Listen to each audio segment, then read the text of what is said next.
Hello, my friends. We are live once again. International Leftist Coalition. I love doing these panels. We have a very special edition this week of the International Leftist Coalition. I do want to welcome before we dive in. I do want to welcome. We have Peter and Kareem Batesh from Bet Beat Media in the house. Great to have Kareem back here. You guys know this. We have Josana, who is now the co-host of International Leftist Coalition. She's been the official member at Hampton Leftist for I think about 2 weeks now. So we love her here. You guys love her, and we have a very special first segment for you guys because we have highlighted on the show. We want to continue to advocate and amplify the indigenous peoples of Brazil and their fight against Bolsonaro. And we have Josana who is able to have these conversations with these activists. So I want to pass it to Josana, and we're going to talk to Claudia, who's an indigenous activist putting pressure on the Bolsonaro government. So, Josana, do you want to take the time to introduce Claudia and why you decided to have her on for Hampton Leftist with us tonight? Yes. Hi, everyone. Great to be here with you all once more. And tonight we had this conversation about bringing Claudia on. Claudia is a Brazilian woman. She is an indigenous woman that doesn't live in a reservation. Her grandfather was an indigenous man from Brazil. And that story is kin to my heart. My mom also was an indigenous descendant. Sorry. She was also the granddaughter of the Machacali people, which is an indigenous nation in Brazil. And Claudia has been an activist, and she's fighting to give voice to the indigenous people in Brazil that actually don't have a voice. And right now, with the G20, I think is good to bring up the story that's happening in Brazil. She went down for a second right now. Yeah, we can wait till she comes back. Yeah. But you can continue with the introduction. I'm pretty sure she'll jump back on here very soon. Yeah, I'm just gonna get her bio. Just look. But we're gonna start. This is the first time doing a conversation like this. But this is why we are happy to have Dosana as a member of Friend and Left, so we can actually reach out. And you're gonna see a series very similar to this continue where we talk to a lot of South American activists like Claudia. I'm sorry, let me put her back on.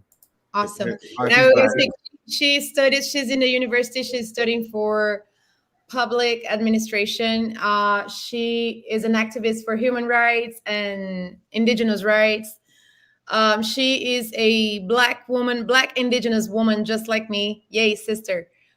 From the northeast of Brazil. And when we talk about the northeast of Brazil, this has to be said because of the governments that are only looking to the south and the southeast of Brazil. The northeast is always very poor, and being from there in the university, being an activist is it's a beautiful. We have a beautiful person here with us today, and she's promoting the voices of those that do not have voice. And Claudia, so what we're going to do is, I told Nick, we are going to talk to her. If we have any questions, I will translate to her. Maybe Peter can help me with that too. And she will respond, and I will translate it back. And then we are going to do that for a little bit, just so we can get to know this story, because the Amazon rainforest is being burned every day, is being sold every day, and the indigenous people that try to protect their land are being assassinated. So, Cláudia, eu acabei de falar sobre você, falei a sua bio em inglês, aí agora eu queria que você me contasse um pouco da daquela história que você contou naquele Twitter Space, o que está acontecendo. Aí não esquece que eu tenho que traduzir. Eu posso traduzir a história, não, fala umas 5 linhas e aí eu traduzo e aí a gente vai, tá bom? Combinado. Boa noite. Olá, boa noite. Como a companheira já apresentou a nossa bio, eu sou Cláudia Ferreira, eu sou moradora aqui do estado da Bahia, no município de Teixeira de Freitas. Sou ativista indígena dos movimentos sociais e direitos humanos. Aqui nós atuamos muito nas redes sociais, levando para o público conhecimento do que ocorre nas aldeias no Brasil. Hoje, neste estado que encontramos, nós não consideramos esse presidente, ele não é nosso presidente, nós não consideramos. O Brasil vive hoje um estado antidemocrático, nós não consideramos que estamos vivendo numa democracia, estamos vivendo no estado de exceção, e tudo está acontecendo aqui. E um dos povos que estão sendo mais penalizados são os povos indígenas, os povos originários. So what Claudia just said is that Brazil is in a state of a dictatorship, just like America. And the activists like Claudia and most of the people, they don't consider Bolsonaro the president of Brazil. It's a state of exception, and it's more like how is it called in English when there's a flood or a war, and then there is a thing that they put out there, like a state of emergency or a state of exception is also correct. Oh, thank you. State of emergency, state of exception, and that's what's going on in Brazil. And there's been a genocide against the indigenous people. Pode ir, Cláudia. Also, one thing, Josana, one thing that... Desculpa. Inclusive, eu gostaria de passar, lamentavelmente, em primeira mão para vocês, eu não sei se a notícia já rodou o mundo, se vocês já estão sabendo, que foi encontrado, morto, o artista plástico Jaider Esbel.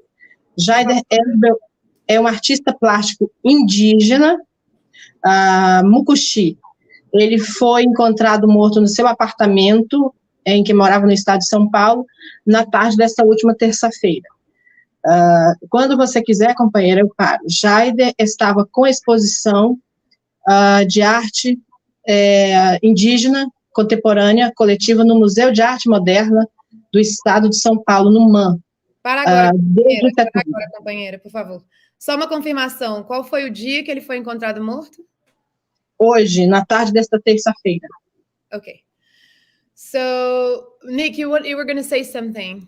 Oh yeah, Josana, one thing you can ask her, and I'm very interested on her take, and we're gonna discuss this as a panel here very soon as well. But I want to get Claudia's take on this first, and then I ask Peter and Cream about this later, because I saw someone left a comment about, because we're gonna talk about the G20 summit very soon, and they made a lot of promises about ending deforestation.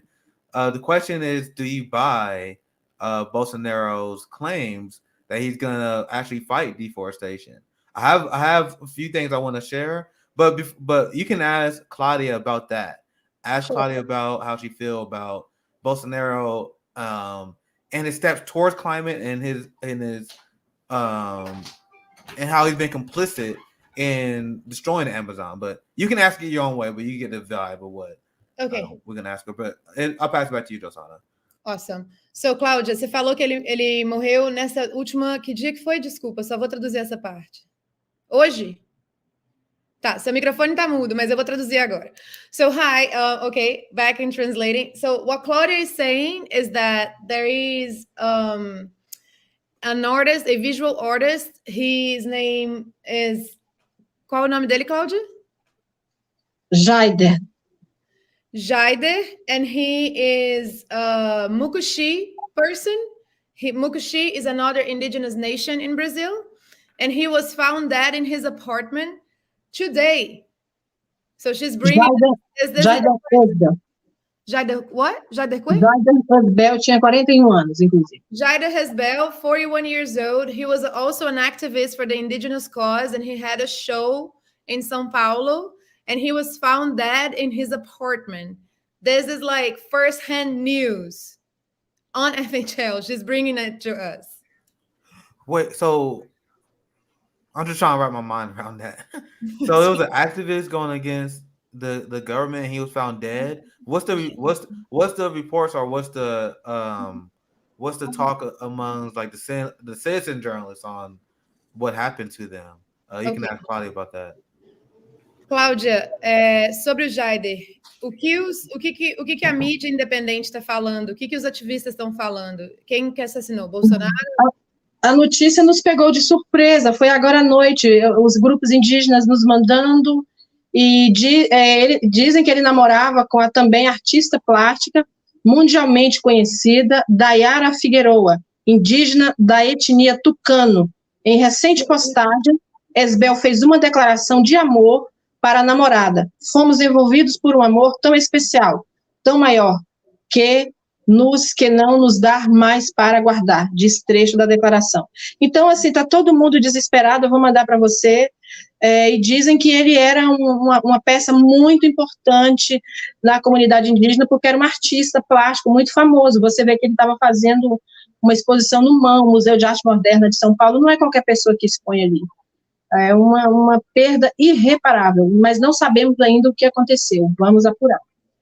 Mas já se sabe se é assassinato ou se foi...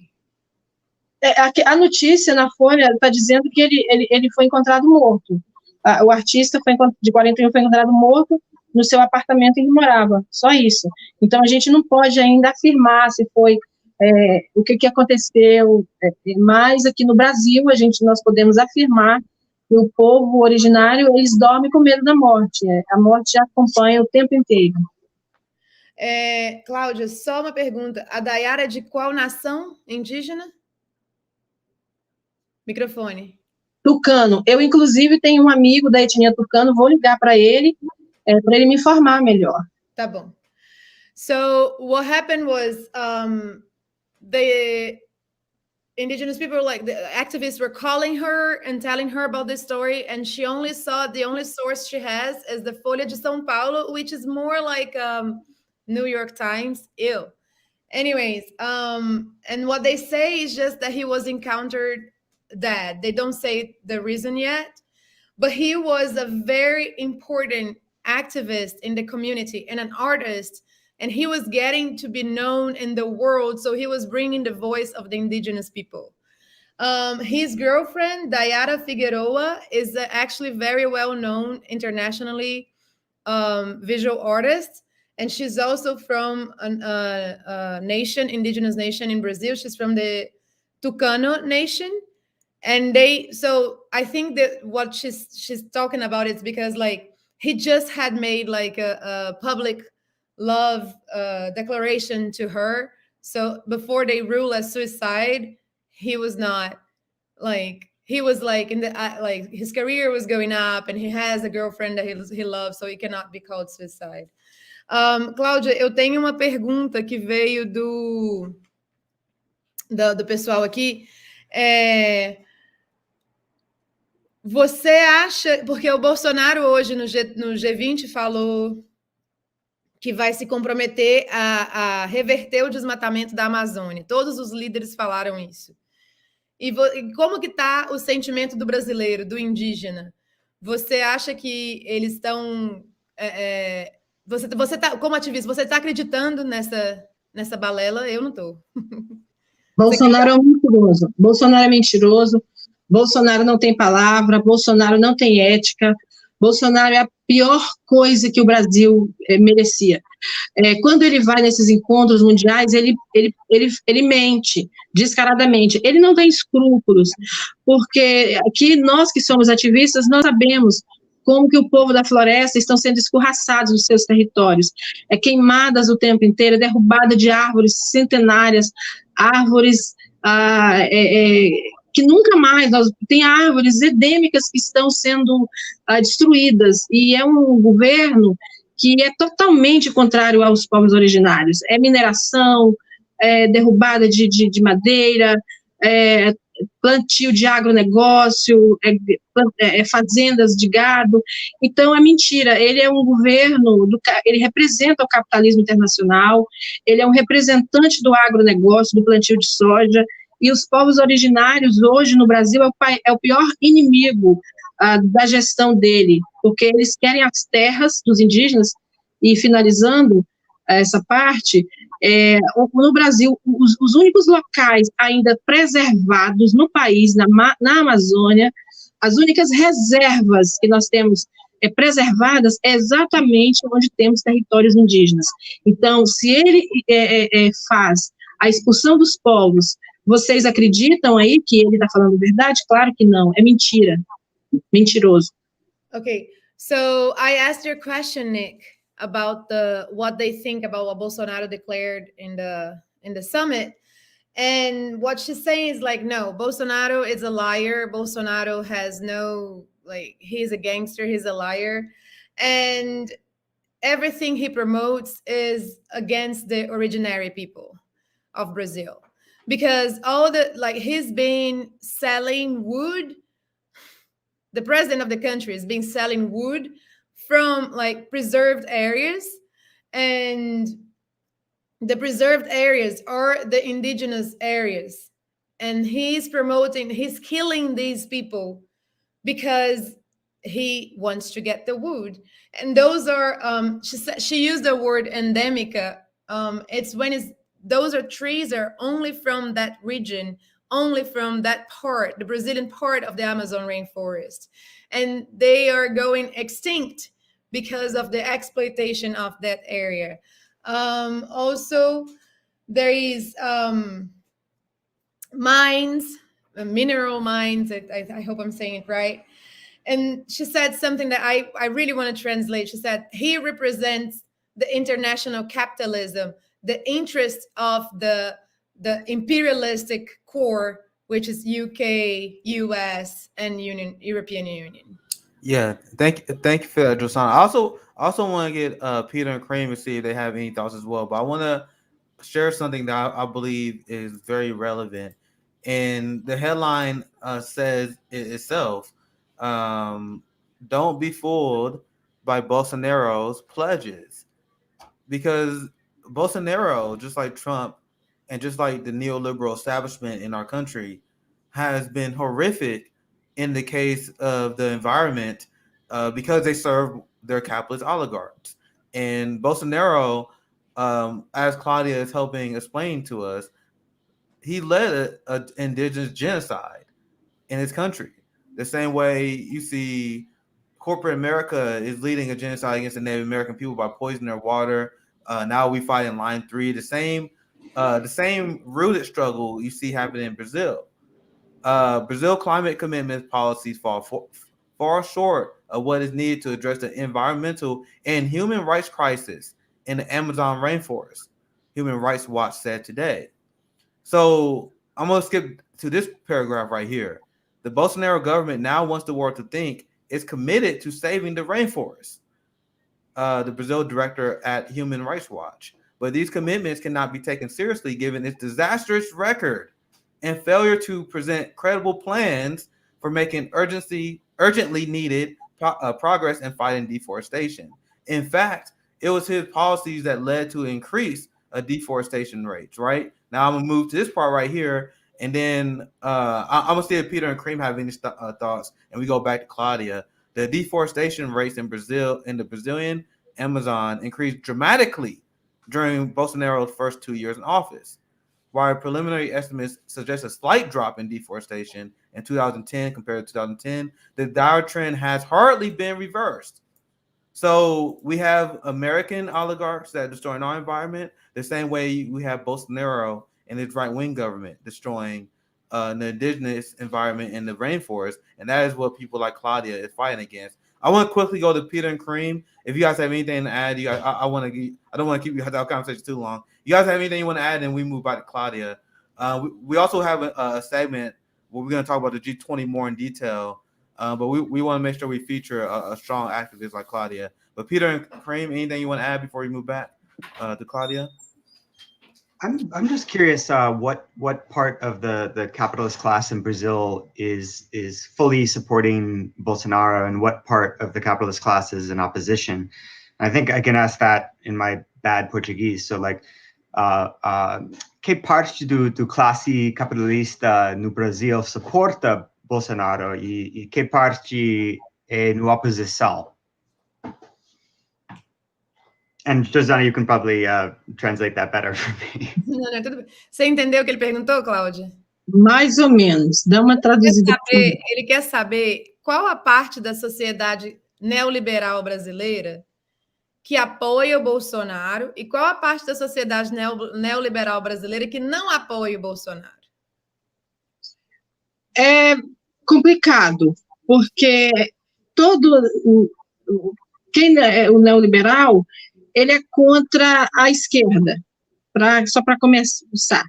E quem defende de verdade o povo, quem defende a floresta, quem defende as minorias é a esquerda. Então está uma briga muito grande, exatamente por causa do capitalismo. Porque a esquerda, quando ela governa para o povo. O Lula, quando estava no poder, a presidenta Dilma, eles colocam o pobre no orçamento. E quando o pobre é colocado no orçamento, o pobre tem inclusão, o pobre vai para a faculdade, o pobre compra carro, o pobre melhora de vida. Então, quando o pobre melhora de vida, ele não aceita trabalhar por qualquer valor. Então, a classe dominante, a burguesia, os neoliberais, eles não apoiam. Então, muitos não gostam do Bolsonaro, mas vê a esquerda no poder como risco para eles, porque eles querem o pobre escravo. Então, a gente pode dizer que a classe neoliberal é a favor de Bolsonaro neste caso, porque você veja o que está acontecendo no Brasil. As emissoras de TV não denunciam, ninguém fala nada. Daqui a pouco eu vou passar para vocês a parte pior, grave, de tentativas de homicídio, de assassinatos, e que vocês aí não ficam sabendo, que a mídia não noticia. Então, essa classe está envolvida, então essa classe também é criminosa, elas apoiam o Bolsonaro. Pode não gostar do governo dele, mas em algum momento o governo dele os favorece. So, Peter, what she responded, it was like, you see that I already asked neoliberal because, like, in Brazil, we know that they are the capitalist right-wingers. So what she said is like the bourgeoisie. She called them the bourgeoisie because that's what they are. They are the bourgeoisie, right? And she said, what happens in Brazil is a fight is a fight of the left against the right. Because when Lula was in power, when Dilma was in power, so when we had leftist socialist governments in power, they would include the poor people and the lower classes in the budget of the government. So you actually saw people going to universities, you saw them eating and like growing. And the neoliberal class, they do not like that. They do not like that at all. Actually, Bolsonaro was elected many times saying, you should not go to the airport and have your housemaid there, going to Disney World. So, like, yeah, Brazil is very classist.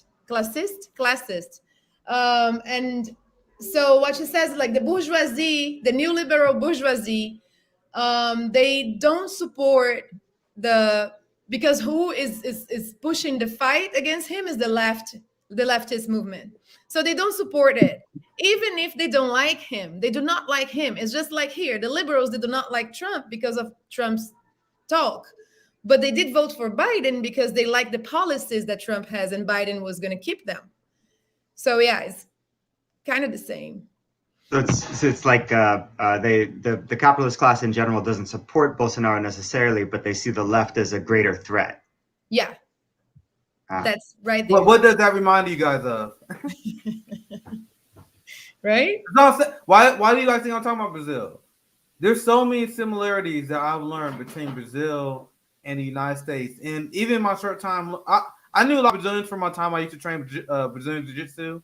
So I always knew about the similarities because there's been a long time solidarity between our communities and Afro-Brazilians who suffer from police brutality. Because Brazilian police are just as insane and unhinged as American police. And I don't say that lightly because I don't put as many police forces in the world ranked as ours. But if there's any police that is as brutal and as blatantly racist as ours, is the Brazilian police. They use violent crackdowns against indigenous activists all the time. Afro-Brazilians are most likely to be impacted. Back on my old social MMA channel, I talked to Brazilian journalist Sophia. I'm gonna have her back on FHO one of these days. But she was one of my first journalists I talked to in Brazil. This was during the George Floyd protests in America, and she was explaining. She's like, "Yeah, the police violence in America is very bad, but this is the same thing that's happened in Brazil. And a lot of times you don't even have like an open trial for these police officers. The corruption is so deep in a lot of these areas." But I'm gonna pass it back to Josana and Claudia. I pass it back to you, Josana. Claudia, there is. Vou ler uma pergunta em inglês e vou traduzir para você, tá? So there is a question in the comments from Leroy Beresford. I hope I said that right. I'm sorry if I butchered I'm gonna see your if I can find it and I highlight it. This one? Yes. They say, I'm curious as to what a leftist win in Brazil looks like to Claudia and what action she thinks needs to happen in order to make that happen. Então, Cláudia, a pergunta é, ele está curioso para saber o que seria a esquerda ganhar no Brasil para você e quais as ações que precisam acontecer para que a esquerda possa ganhar. Excelente pergunta. A esquerda retornando, porque nós, a esquerda brasileira, quando a gente diz que nós não reconhecemos esse governo, chamamos de desgoverno, porque nós sofremos um golpe. Nós sofremos um golpe quando o país estava no seu pleno emprego, ascensão econômica e social de vento em popa. E exatamente quando foi descoberto o pré-sal, né, o nosso passaporte para o futuro, inclusive a presidenta, na época a presidenta Dilma, ela fez uma distribuição que a maior parte seria para a educação, saúde, assistência básica. Então, isso eu acho que desesperou. Nós consideramos que os Estados Unidos infiltrado o ex-juiz Sérgio Moro é a peça central da participação desse golpe que o país sofreu, exatamente para roubar a nossa soberania nacional, e por isso a presidenta Dilma sofreu um golpe, prenderam o presidente Lula, que era o primeiro colocado nas pesquisas, para retirá-lo, só assim que conseguiu. E o Lula preso estava em primeiro lugar. Então, a esquerda retornando é o país se libertar, é o país sair do nazismo, é o país sair do genocídio que está ocorrendo aqui. Nós completamos quase 600.008 mortos no país.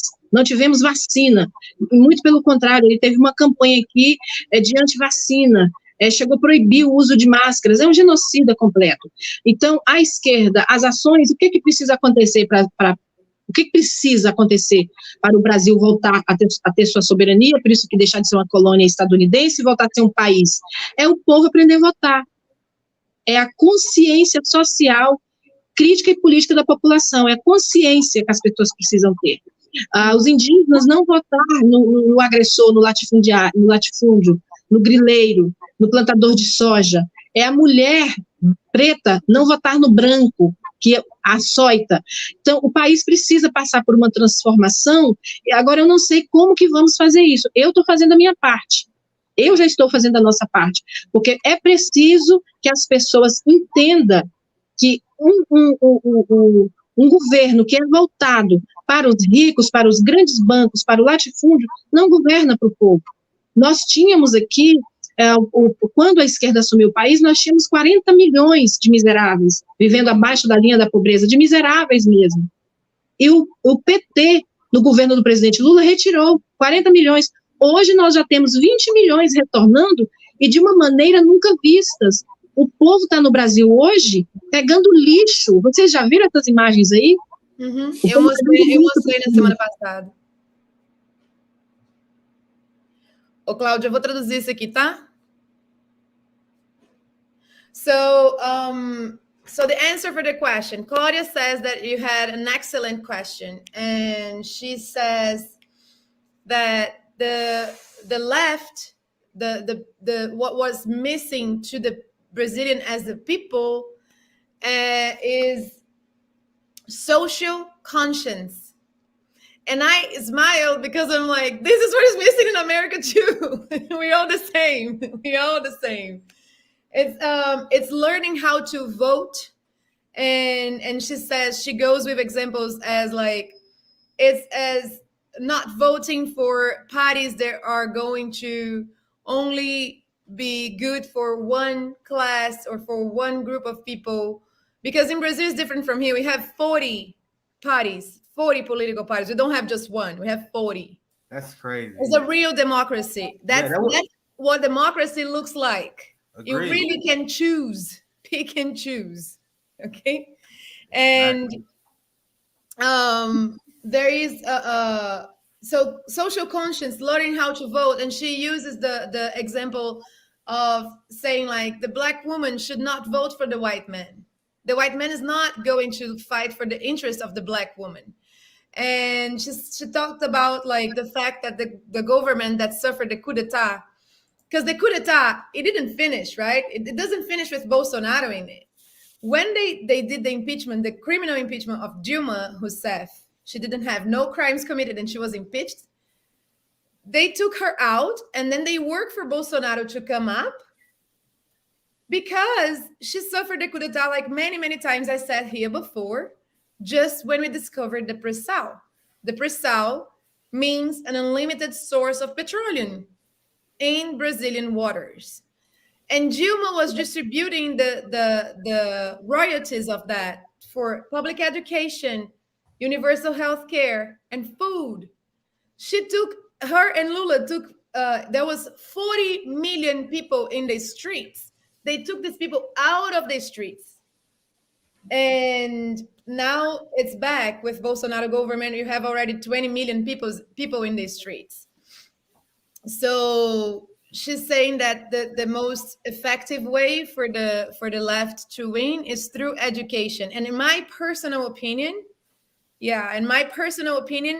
I think also the left in Brazil at this moment have to unite. All the leftist parties, like people are talking about Glenn Greenwald, like his husband is on PSOL.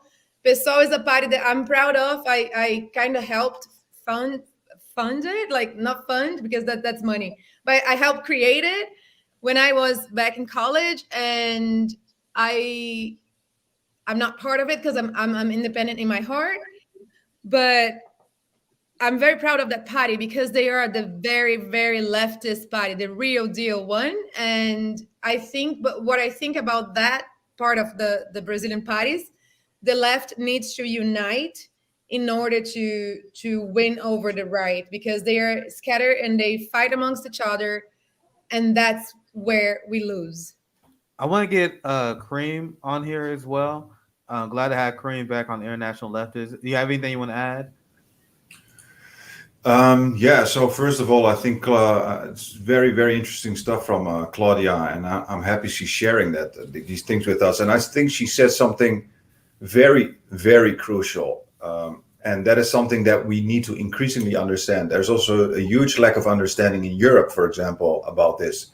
And that is, she says that Bolsonaro is part of that international capitalist class. And why is this so important? For example, yesterday, I teach international relations at the university. Yesterday, I spent a whole lecture, 3-hour lecture on neocolonialism. And when you, even as a professor, when you focus on that stuff, it is literally traumatic. When you start to really investigate what has been done by that international capitalist class already centuries ago, think about William McKinley, okay, US president. Think about United Fruit, the company in Guatemala or Honduras. Think about people like Pinochet, Bolsonaro, Manuel Cabrera, all these guys, these right-wing fascist capitalists in Latin America, but also in other countries of the world.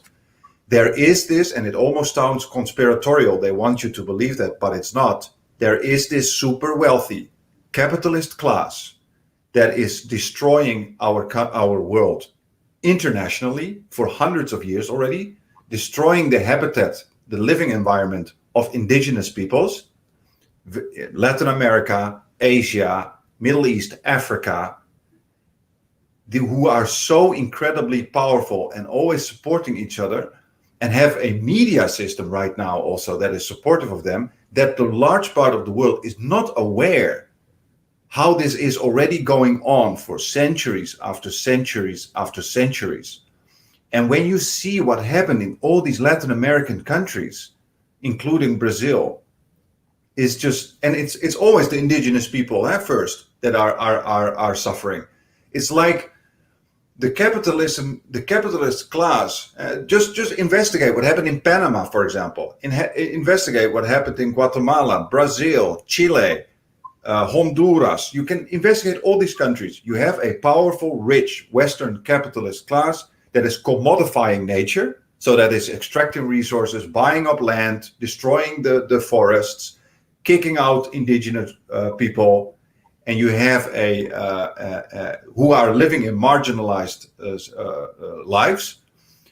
And then the interesting thing is, then you have indigenous groups that are usually resisting, and often these are leftists and socialists. And then you have the international capitalist class using that media system, using that propaganda system to demonize the indigenous people. Think about Hugo Chavez or Nicolas Maduro in Venezuela, and mobilize actually the Western world against these people as if they are the problem, they are the authoritarians. And I just it's so hard to put this all into words, but it's been going on for so long, and it's just amazing. Such a little amount of people are aware of what's going on. You know what I mean? Like in my country, Europe, nobody knows. Okay.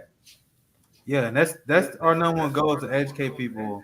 And I want to get Peter, anything you want to add as well? Then, yeah, Peter, I'll pass it to Peter, and then we go back to Josana and Claudia. No, I agree with what Kareem said. I mean, it's frustrating. Education is key. We have to, spread this knowledge so that people can have a similar understanding of how the world works, because that is how the world is working right now and has worked for quite a while.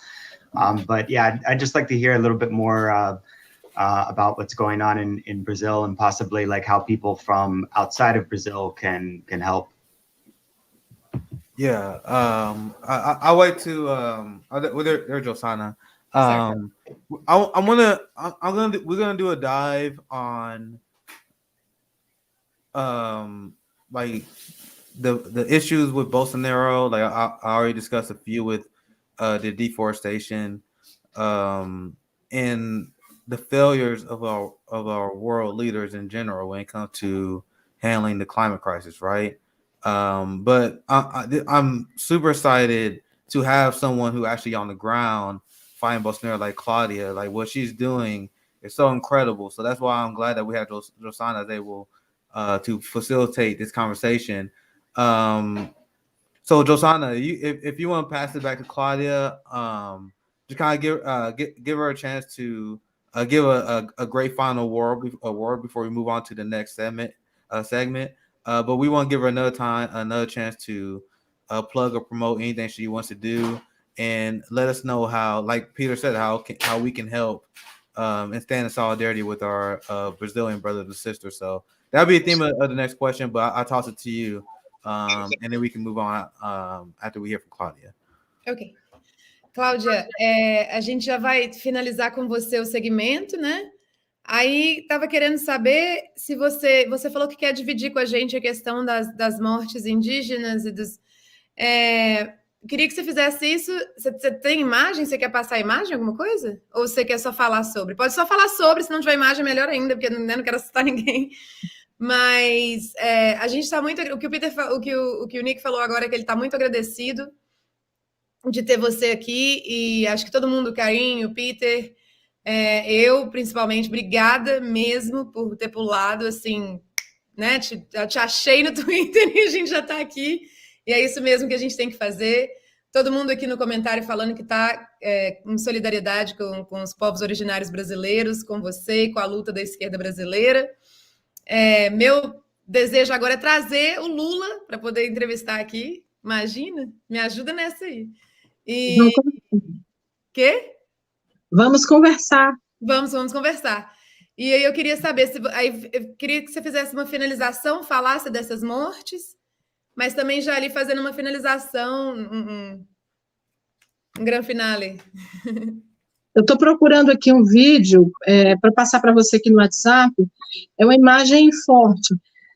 Eu, particularmente, quando vi a imagem, eu fiquei alguns dias perturbada, sem conseguir dormir. Mas, por um outro lado, eu acho que a gente tem que, infelizmente, eu acho que causa choque, sim, mas a gente precisa mostrar, porque o mundo precisa saber o que está acontecendo no país. Inclusive, furar a própria bolha da própria esquerda progressista.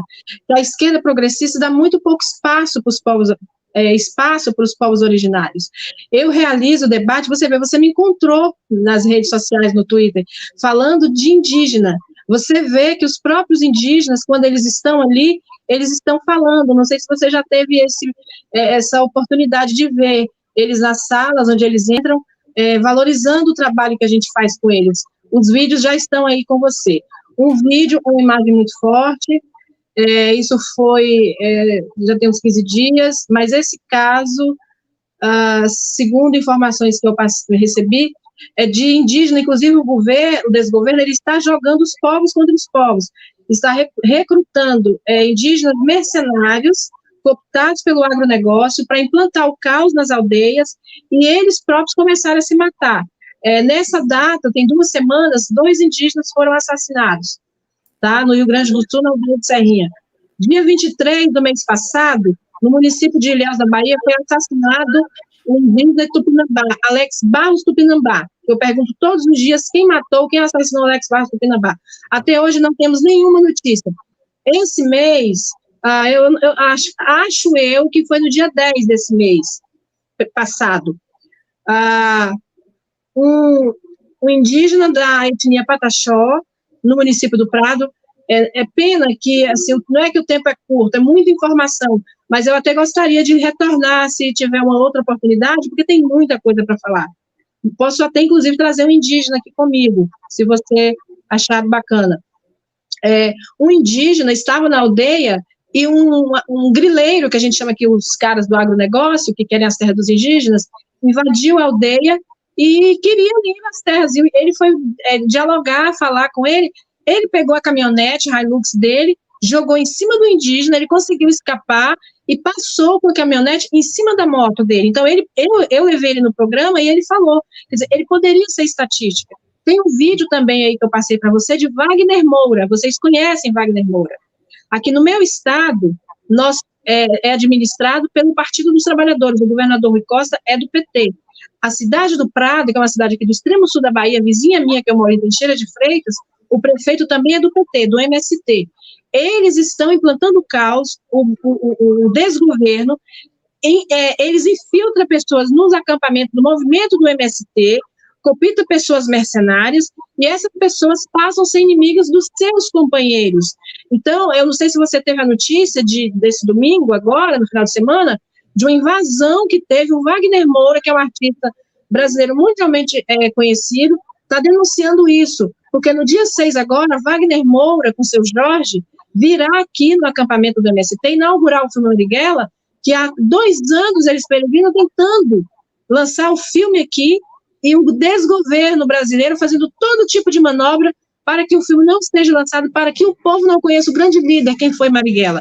E agora, exatamente, vai ser nesse final de semana, no sábado do lançamento, no acampamento, curiosamente, milícias bolsonaristas invadem o acampamento, eu acho que é no Jaci Afonso, acho que é esse o nome do acampamento, e fez um terrorismo lá, atirou, queimou carros, queimou ônibus, dias antes do lançamento. E quem vai estar presente? A esquerda brasileira, a classe política, artistas que participaram do filme, ativistas, eu inclusive estou indo para lá, mas está uma tensão, nós estamos com medo, porque o avanço do fascismo no Brasil hoje gera morte e caos. Então, eu queria denunciar isso aqui.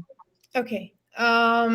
Claudia is asking me to show a video, and I'm sorry, Karin, I didn't mean to do that. I just wanted to send it to Nick, but she sent through WhatsApp, and I wanted Nick to show. I haven't seen the video. I think it's very strong images.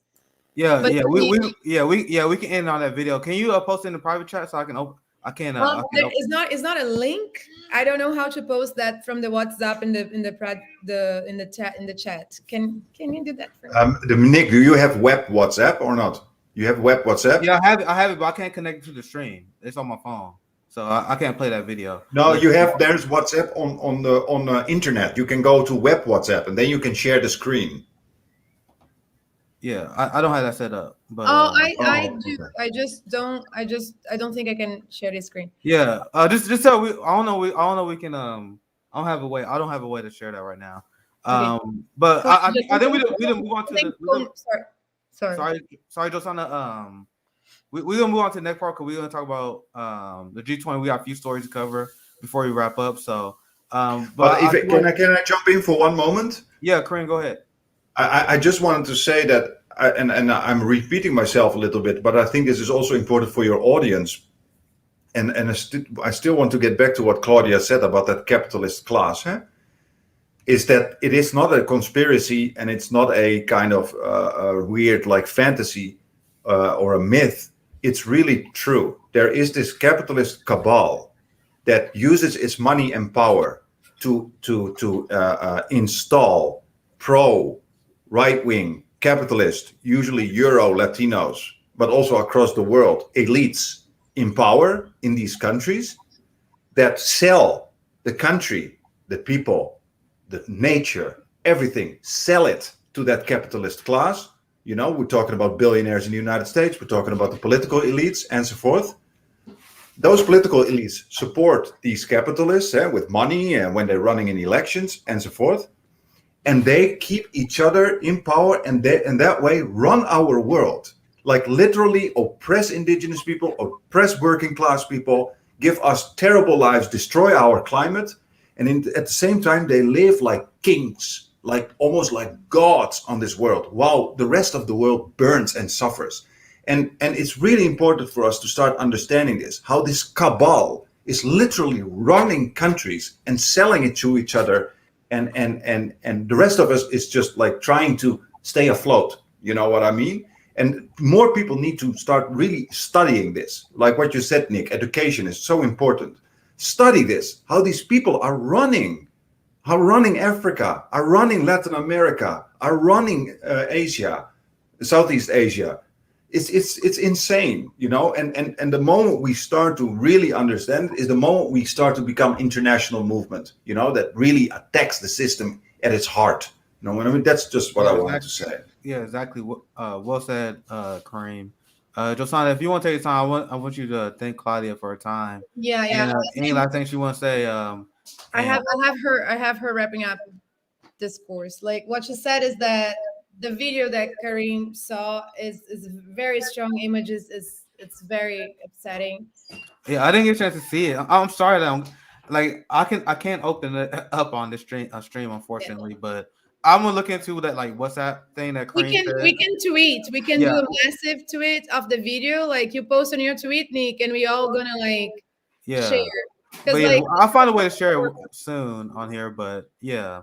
and then But she yeah, also said that um she knows an indigenous person. He's a Tupinamba person, and he was threatened uh, by Bolsonaro's police state because of there is a word in Portuguese that I don't know the translation. It's an expression we call grileiro, which are people that are hired by the big corporation to invade the lands, the indigenous lands, and then spread fear amongst them and kill indigenous people so they can take over that land. And there is a movie, there is a Brazilian actor, his name is Wagner Moura, Tropa de Elite, Peter. Wagner Moura is well known in the world, and he directed a movie about Marighella, which is a black Brazilian leader, leftist leader, like our Black Panther per se. And the Bolsonaro's government is forbidding the movie to be shown in Brazil. So they were going to show in a camping. I don't know if you remember me talking about the MST, which is MST is the movement of the landless people movement. They don't have the land. They are agriculture workers that don't have land because the lands are taken over by big corporations, and they have the camping. They occupy those lands and they work those lands and they donate food in their community. And Wagner Moura was going to show the movie. He was going to make a night for showing the movie. And what happened was Bolsonaro followers, just like the Trump followers here, they invaded the camping, they invaded the community, they burned it down, they killed people, they tortured people in order to threat people to not do the launching of the movie. So that's what's going on in Brazil right now. Claudia said she can come back anytime soon and bring this indigenous person that she spoke about. She wants to bring them, and she's thankful for. Somebody said, Susana Grileiro, minute man, yeah. Um, and she's very thankful for being here, and that's pretty much it. Cláudia, a gente Yeah, thank you, Claudia. tá And agora porque tá no WhatsApp, mas obrigada demais por vir. E a gente vai te trazer de volta. Sorry, Nick, you can say, I will say to her. no, that's okay. We definitely will have her back. And once again, Josana has been like the comment said. Josana has been an amazing addition of Fairhampton Leftist, and we can see her having a series where she brings people on like Claudia and have these in-depth conversations, because this was just an intro, and I'm sure that we can get really into depth about Brazilian politics, because a message that we want to share at Fairhampton Leftist is that we got to care about our brothers and sisters outside of our borders. And the belief that we only should care about Americans is something I strongly reject. I don't like. Even. I can't. I can't even sympathize. I don't like. I can't understand it to the core of my being that you can see other humans and don't care about them simply because they was born in a different location. Like, that doesn't even make sense to me. Like, that's just not how I program to think. So that's what we want to communicate at Fairhampton Leftist. So thank you, Claudia. But yeah, I want to we talked about climate with regarding the G20 last time we was on there, because they made all these climate pledges. They made all these promises, like Bolsonaro. He made a giant deal about ending deforestation in Amazon. But as I shared with this article earlier, don't be fooled by Bolsonaro's pledges. Don't be fooled by the world leaders coming together and singing platitudes on the climate. Because as I shared on this show before, I never was excited for any of these climate proposals that Biden supported. I was never excited for the Paris Climate Agreement. You've seen a lot of people mention the Paris Climate Agreement as a great policy that we need to embrace. But the Paris Climate Agreement was always a failure. It was always a failure. And I shared on the show with CJ yesterday. When you look at the 5 largest countries, 4 out of the 5 is not even hitting their emission goals. Only about 20% of the countries in the Paris Climate Agreement are hitting their emission goals. And a giant part of the Paris Climate Agreement was that the giant and more financially well-off countries will create a funding mechanism. Because there is an understanding, you guys got to understand that a lot of these developing countries, they have to rely on fossil fuels. So the only way we can have an actual environmental change if you have giant, the 5 largest countries actually help fund these countries to move over to green energy, right? They haven't even started that process yet. And people don't know this. People don't know this, so they don't talk about it. They just say, "Oh, Paris Climate Agreement," and people just assume that's good. People assume, and they assume they have good intentions. I'll pass it to you guys while I find the sources on that. But I reported on this widely. I'm gonna start with Peter, and then we go to Cream, and then we get Josana in here as well.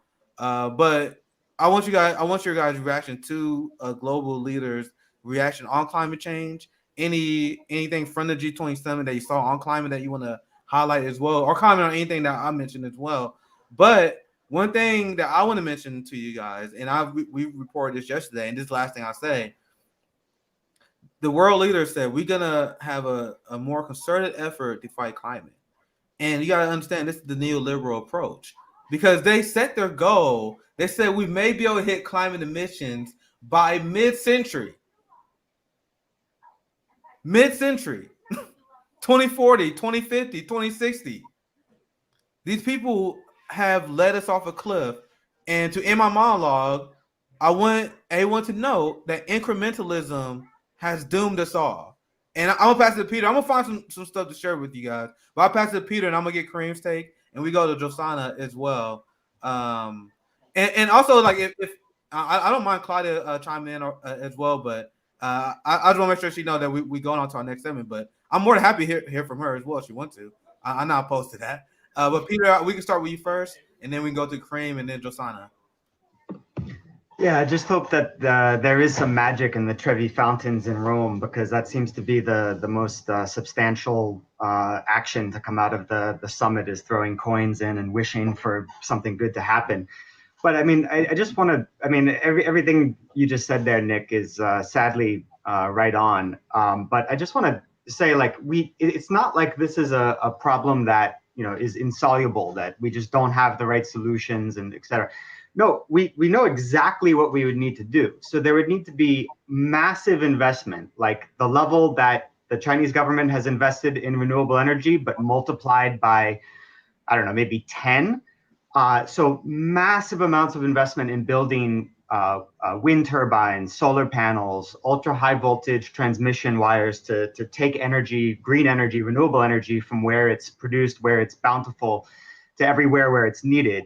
That is entirely doable. There are literally dozens of scientific papers that have come out over the past decade laying out plans for countries all over the world, not just, you know, the rich countries, all over the world. There are plans of, okay, there are renewable energy resources here. We could build, you know, solar farms here and then connect it there. There are all of these detailed plans, so we know exactly what needs to be done on that level. Other things that have to be fundamentally reformed. Our agricultural system will probably have to shift to a more small holder farm system, perhaps with some very large farms to produce kind of staples like wheat, rice, etc. But the entire agribusiness model has to be reformed. We know exactly what we need to do there. We need to change the way that goods are produced. Right now, and for a long time, we've had what's called planned obsolescence. You design a product so that it falls apart or stops working after several years, so that consumers have to go and buy another one. So we have to completely reform the way that products are designed and created, away from that model to a model where you produce for the longest possible lifespan, and then you repair over time, so that you're using less resources overall. Global supply chains need to move away from what's, you know, pure efficiency, and what efficiency really means is it's just labor arbitrage. It's building where labor is cheap, where workers can be exploited more, and then shipping those components to the rich world to sell them.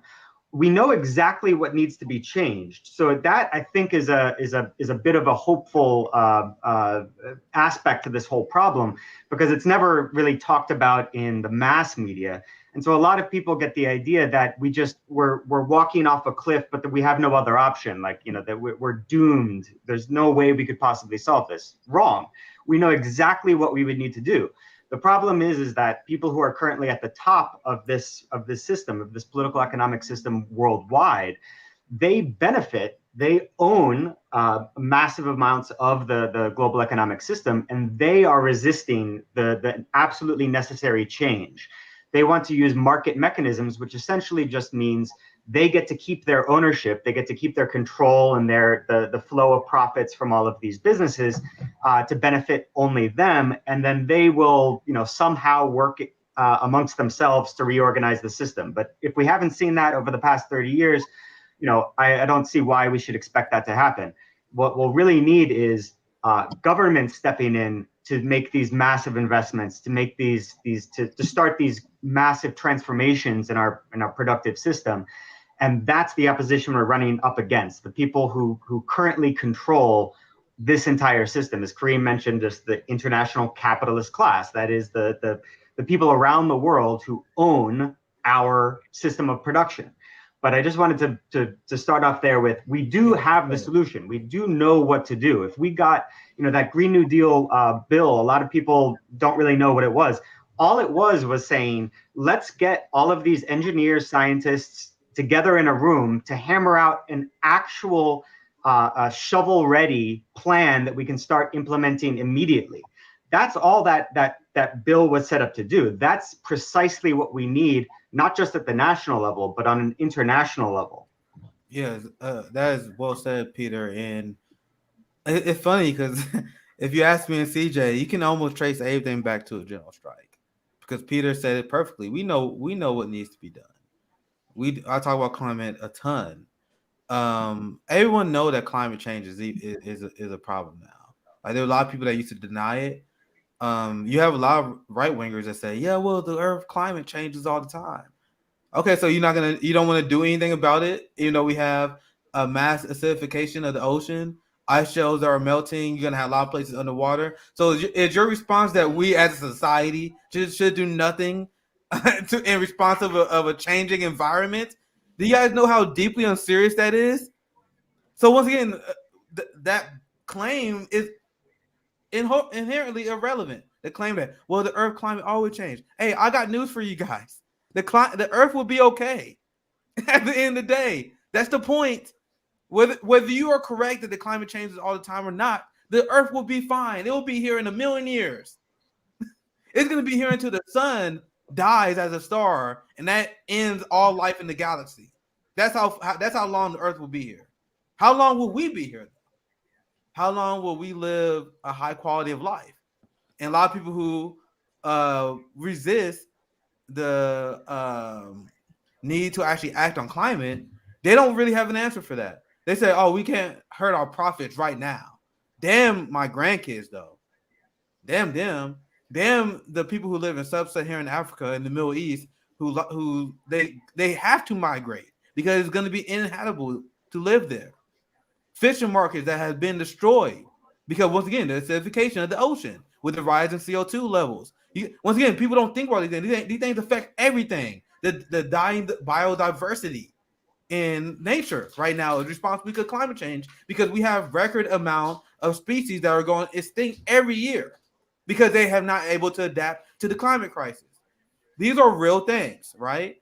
But I want to pass it to Kareem because something that we have been highlighting, something I've been highlighting here, is the merging of the corporate state and corporate America in the corporate state. And you shared this with me. I know we discussed this on here before, and I want to pass it. I want to pass this to Kareem and have him kind of intro this as well, because this shows how our world leaders are complicit with companies like Chevron who know they are polluting the environment, they are destroying the environment, and they're complicit with the climate crisis. Stephen Donziger won a case against Chevron, and now there was a led corporate prosecution against Stephen Donziger. So thank you for passing me this story, Kareem. I want to pass it to you. Anything you want to add or add from here? Yeah, so I think the case of Stephen Donziger, for your audience who is not aware, please Google him right now, Stephen Donziger, and his case fighting for indigenous people in Ecuador, if I'm not mistaken. Yeah, Ecuador. So why is this so important, this case? It shows that a political system, a group of political elites that prosecutes a man that stands up for indigenous people and the climate is not a political system or a group of political elites that's going to save us from climate change. Very simple. The culture, the group of people, the class that created a system of hundreds of years of global exploitation of nature plus human beings is not the group of people that's going to save this planet. Very simple. Okay, it's nested in our Western capitalist neo-colonial system, our culture. It's deeply nested in our culture. If you see all these world leaders, Boris Johnson, Bolsonaro, but also somebody like, for example, Justin Trudeau. Justin Trudeau, who says that he stands for LGBTQ rights, just like the Democrats are anti-racist, all that superficial BS. But in the meantime, just Google or go to DuckDuckGo and Google Justin Trudeau, pipeline, Indigenous. Just Google it. Justin Trudeau, pipeline, Indigenous. And he is the same capitalist monster like all of them that are destroying lands, destroying Indigenous people. They're all the same. So forget it. These people are not going to save us. It's like asking the mafia to become crime fighters. You know what I mean? We don't ask the mafia to become crime fighters. So it's not going to happen. So how is it going to happen? International collaboration and a global anti-war movement. This is also something that we need. Like I don't hear enough talk about the fact that the US Army is the biggest climate destroyer in the world. I don't hear our good friend, and don't get me wrong, she has a good heart, Greta Thunberg, about that the US military #1 destroying of our climate. So we need a global anti-war movement as well. So that's what I wanted to say. We cannot expect our political elites to do it. Oh yeah, one more thing. Yeah, they push it to the mid-century. You said, right, Nick? Like they push the Let me share this, and I'll get your take. I'll get your take on this, Kareem. Since here, I want to show you guys. And just one quick thing. Do you know why they push it to the mid-century? Because then they're dead, okay, and they can still enjoy their nice little capitalist candies. You know what I mean? Leaders of the world's biggest economies commit to achieving carbon neutrality by or around mid-century. Reach compromise on reducing financial. Of course, mid-century, because then they're dead. Yeah, let's give it to our children and our grandchildren. Let them suffer in a burning planet. You know what I mean? Terrible. They openly said "fuck you" to our entire generation. People wonder why we are not interested in propping up any of these world leaders and politicians, right? I wanted to share this because I wanted to just give some factual context into this. What we're talking about with Donziger. Donziger won an $18 billion settlement against Chevron on behalf of 30,000 indigenous people in Ecuador for dumping 16 billion gallons of oil into their ancestral land in the Amazon. And they sent him to prison on a misdemeanor because he didn't want to turn his laptop over because of a court order. Because he wanted to protect client confidentiality, right? So once again, there's no rule of law in this country. They hired a private prosecutor team to go after Donziger, and they did. And Josana was recently at a Julian Assange protest, and you see a lot of people speaking about Julian Assange. You see the Biden administration is looking to prosecute him. So once again, another policy that they have from the Trump era that's continuing because the U.S. empire doesn't change over. And also, I wanted to bring this up because this is very relevant as well. This new info war, this war on citizen journalists, is something that everyone on the left need to pay attention to. Because that's why I'm glad that you brought up Stephen Donziger, Kareem, because this is very, very relevant of what we're talking about. Julian Assange, his struggle is very relevant about what we're going on right now. There are a lot of Black and indigenous activists that are censored and attacked by our government all the time, and it's coordinated by a corporate-backed state in Silicon Valley. And what do you call the merging of the corporate state? The corporate America and business monopolies in the state. That is one. Fascism. Yeah, exactly, Kareem. Exactly. That's one of the tenets of fascism. And I want to get everyone's thoughts on this. We just start with Josana, and then you can, maybe we can get Claudia in as well. I will ask Claudia a few questions, but let her go too because it's 23-21 for those. Yeah. Let's dismiss Claudia. I apologize. I'm sorry. I'm sorry about that. But let's dismiss her, but I'll let you do that, and then we move to what I'm about to share. Thank you. Cláudia, querida, obrigada. Não quero te segurar mais, já está super tarde aí. Eles já estão movendo para outros assuntos. Eu não quero te jogar na miscelânea, eu quero te agradecer demais. Você vai ter voz aqui, fica tranquila. Eu estou aqui, você está aqui, o povo indígena está aqui. Eu sou Machacali, por parte de mãe. E eu acho que você deve ser também, que você é no extremo sul da Bahia, Machacali. Aqui Machacali fica no estado de Minas, aqui. Flotone. Divisa, nós estamos na divisa, você é Machacali. Sim.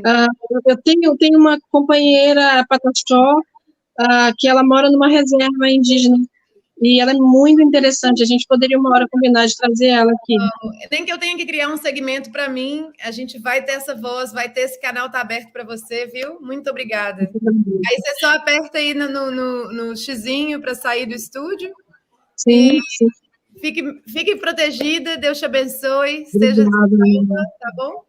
Agradeça a ele, por favor, o público que participou. She's thanking everybody that was in the comments. She's thanking each and every one of you guys here, my boys. I call them my boys, Cláudia, meus meninos.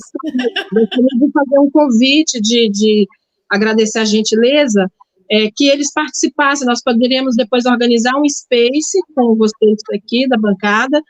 Eu trago os povos originários, que eu já faço isso toda sexta, mas nós podemos abrir um horário que seja conveniente para todos. Eu trago os povos originários, os caciques, eu escolho ali umas lideranças, a gente seleciona umas lideranças, e eu, por exemplo, tenho 2 amigos que é intérprete também.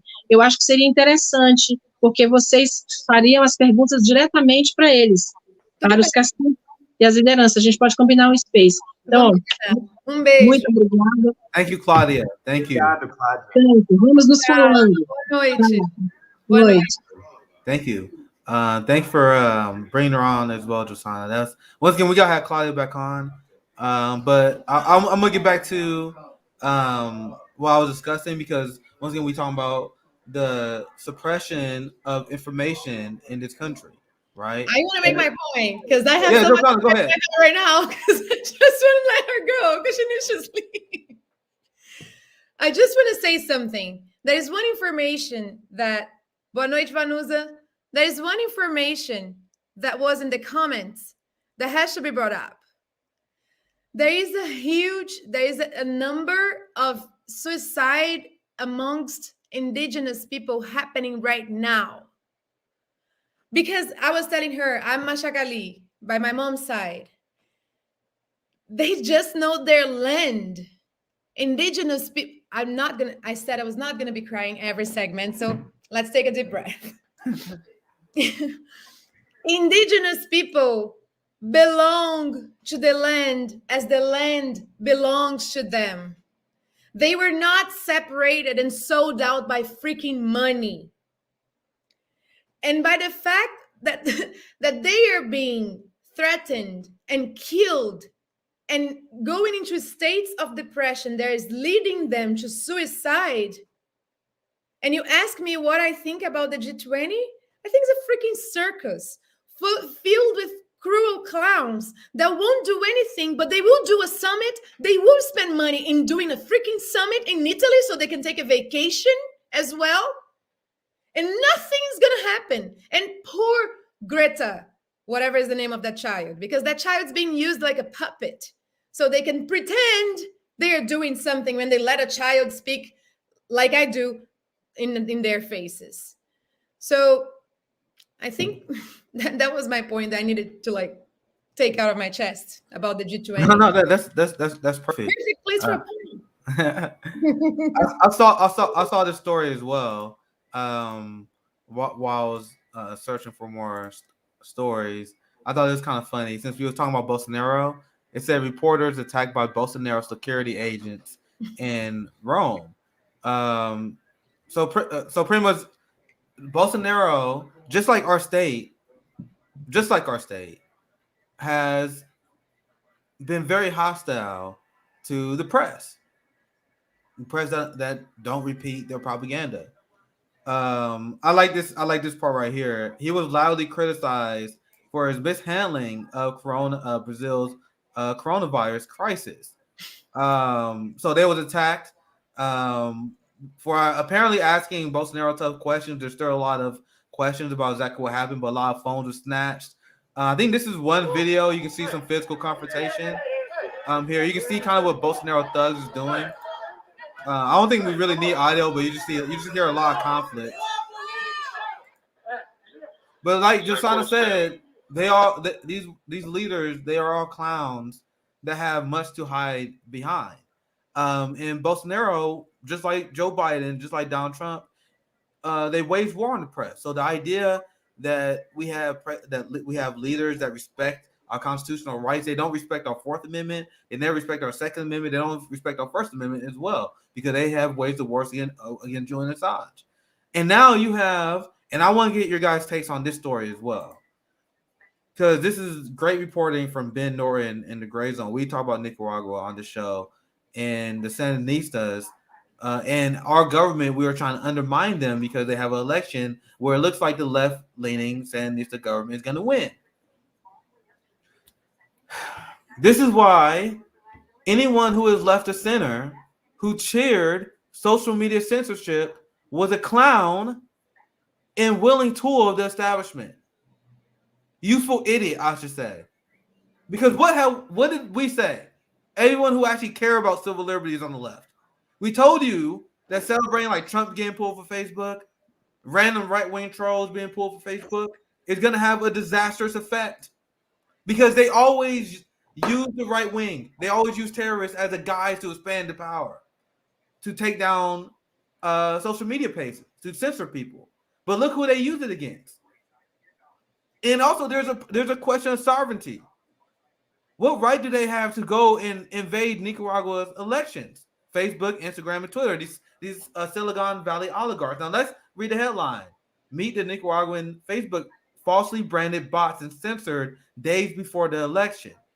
Make sure you guys check out the Gray Zone. They do this. Ben Norton was on the ground talking to people who had their Facebook pages censored, who was reporting on what's going on. But coming from our Silicon Valley oligarchs who want to take down the Sandinista government and leftist movements in Nicaragua, they were saying that they were Russian trolls. They were saying they were troll farms. They were saying, oh my God, you got all these troll farms spreading misinformation. Meanwhile, there was real activists. They were being censored. We have the corporate prosecution of Stephen Donziger, the prosecution of Julian Assange, who's not even an American. Was he Australian? Julian Assange is not even American. And we are going after him for exposing U.S. war crimes. We are our U.S.-based companies. We got Facebook, Instagram. They are invading Nicaragua and influence the election. Do you guys see the problem that is going on here?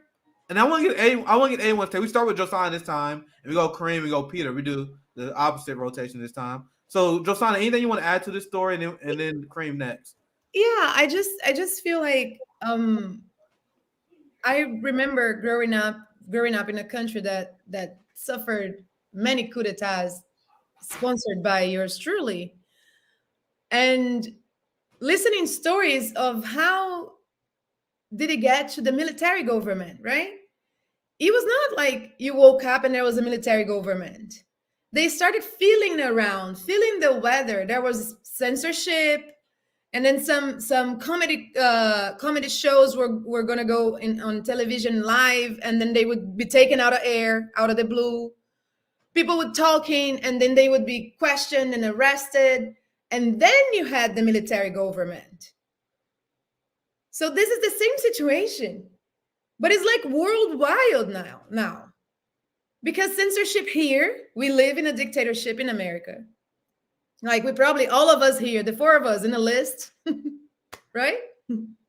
And you cannot say anything. It says you have freedom of speech, but if you say something I don't like, then you're my enemy, aka Assange.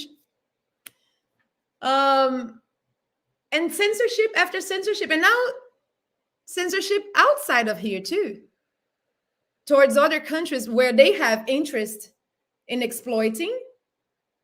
So they're going to apply their censorship in America through their American companies. And it's not possible that people are not waking up to this, that you wake up in the morning and you don't feel free. Because like Americans for sure do not know what freedom is. Because freedom is not buying shoes on Fifth Avenue. That's not freedom at all. Freedom is not working your life to death to be able to buy something and not pay and be indebted. That's not freedom. So they don't know freedom, and it's getting worse. Kareem. Yeah, Kareem, you can yeah, go ahead, Kareem. so I think you make a very good point, Josanna, and also where you said like I'm so on the same line when it comes to the question that people are not waking up to this. It's just such a good point because you know what they called that in the beginning of the 20th century? People who actually did wake up to this, they called it woke. Like really, you know, it's a from approximately 100 Now that's years. a bad thing, Kareem, right? Being woke So, is a sorry? bad thing now. Yeah, right. Now that's a bad thing. Exactly. But they actually called that woke approximately 100 years ago. People who were awoken to that system that we are in. And I think there's one point I wanted to make that's also a bit related to the previous.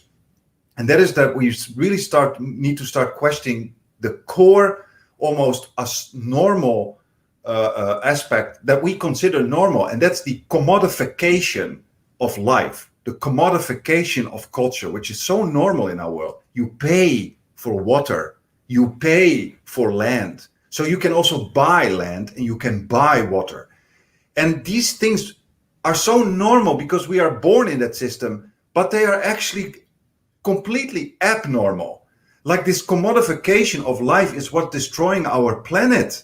Like people, there is only one planet in this universe, as far as I know, that we can live on. And once you get born as a bird or a dog or a human being, this is all we have. This is something that we cannot survive without. So it's very weird that once we get born as a living being, whether you are a bird or a human being, there's already some kind of rich white guy in the West that owns the stuff that you need to survive. This is very weird. And we need to start questioning that core aspect of our culture, that we commodify life. We commodify sex, we commodify water, we commodify the world. And I think once people really go into that paradigm, really question it, they realize that this system is sick and we need to get rid of it. You know what I mean? And to quickly jump on this thing about the social media, yeah, I'm not surprised. I remember Richard Medhurst telling that the whole side of Iran, what was it, Press TV, was just thrown off. They were too critical. When you talk about Palestine, you're thrown off by Facebook. When you talk about socialism, you get too big, you're thrown off. So everything that threatens capital and threatens the colonial elites, forget it. You know what I mean? So you really need to start thinking about alternative media. I mean, we're now on Facebook, but believe me, Fred Hampton Leftist is getting too big.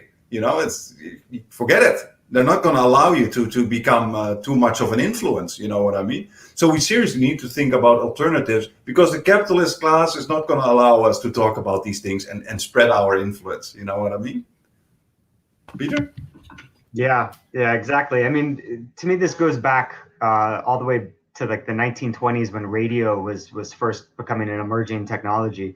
Like in the 20s in the US, you didn't have any commercial radio stations. That model just hadn't been developed yet. So instead, what were the radio stations? They were run by universities, churches, civic organizations. And so people who are early radio enthusiasts thought, oh, wow, radio is going to be an amazing technology. It's going to spread so much education. It's going to awaken people to reality. But then the commercial radio model was developed by AT&T because they had so many phone lines. They could pour tons of money in producing really slick programming and then share it across the country and then create a nationwide advertising market. And so that's where the commercial model of electronic media was first developed. And it's funny when you read people talking about the potential of radio in the 20s, it sounded a lot like people like me in the 1990s who thought that the internet was going to be this incredible new technology that would educate people, that would connect people all around the world and offer a completely different kind of politics in the future because we're so much better interconnected.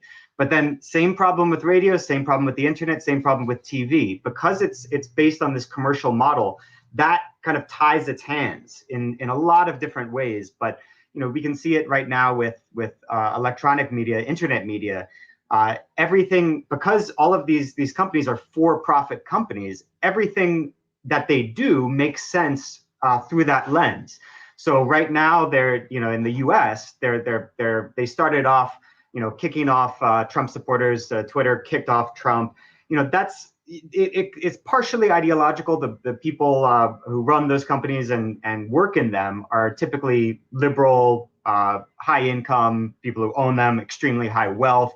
But fundamentally around the world, their main focus is profit. So in India, do they do the same thing? Do they kick off right-wing people like they do in the US? No, because the BJP runs the country and they don't want to run into any regulation problems with the government. So they allow them to spread the most insane right-wing hate speech, leading to lynchings all over the country. They'll allow all that because, again, profit is the number one concern. In the US, they're worried about government regulation, that the government might step in and tell them what to do, and that might crimp their profit. So they'll get out ahead of the government and say, hey, look, we're kicking off QAnon or Trump or what have you. But because it's a for-profit entity, as soon as the political winds turn, and then the crazy radical left is dangerous, then the censorship guns will be pointed in that direction, and it all gets back to these means of mass communication. The media are all commercial enterprises run for profit, owned by individual people, and that is a model I would argue it's the number one reason why we're in the situation we're in right now, because people don't know, they're not awakened, they're not informed. We're the weirdos here. We're the unusual people who happen to get informed about how the world is actually working. Most people don't get that information. It's because our means of mass communication, our news media, are so fundamentally broken. They're so fundamentally constrained by being for-profit enterprises owned by wealthy individuals.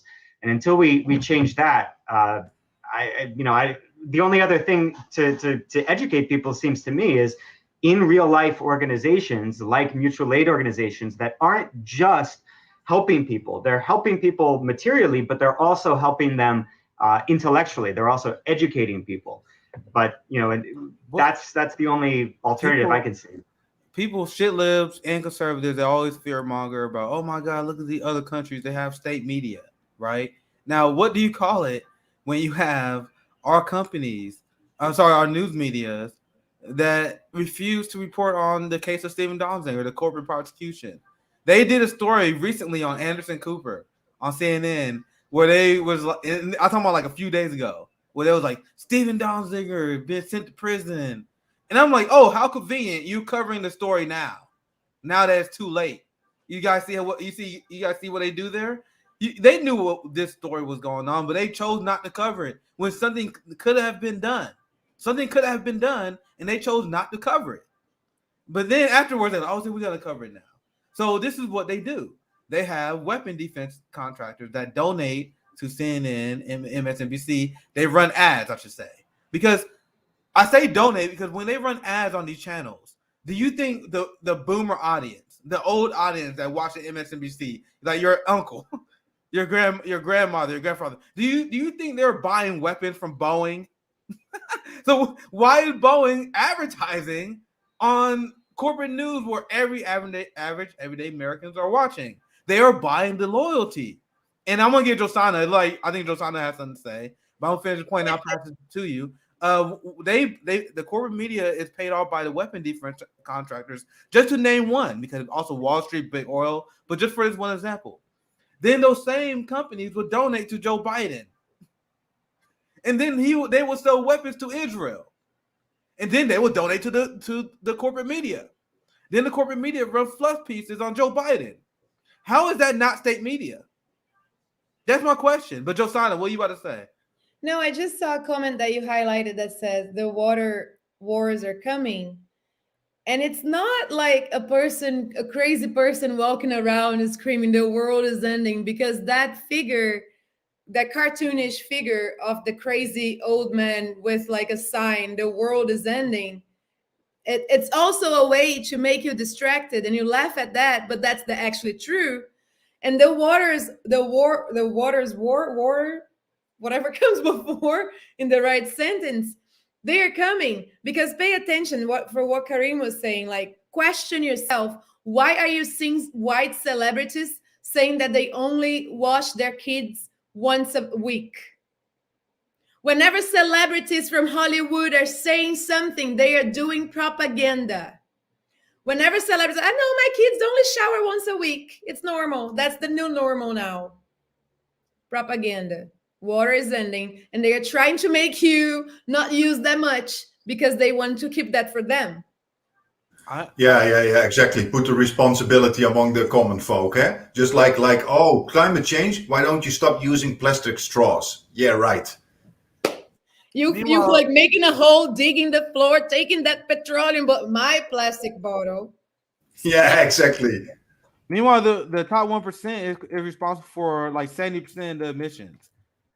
And meanwhile, the military is the largest polluter, but they want to put the onus on us. They say, "Oh, we have to stop eating meat. Oh, we gotta do this. We gotta change our lifestyle." Even though they are the one. I wanted to fact check myself, because I was pretty close. Just 100 companies responsible for 71% of global emissions. Oh, no cows? I thought it was cows' fart. Neat. But they want you not to drive a car, though. You see how they change it up? You see how right wingers mislead? They don't even state the issue right. They would say, "Oh, they want me to start driving." No, I want to demolish this capitalist system that is destroying the environment for us. We got to kind of highlight that way, because we're not saving the planet. The planet is going to be okay. We are saving the environment for us, right? The earth is going to heal. It's going to be okay. We're not. That's what people need to understand. That's the solution. Why. But the go solution ahead, is not. Yeah.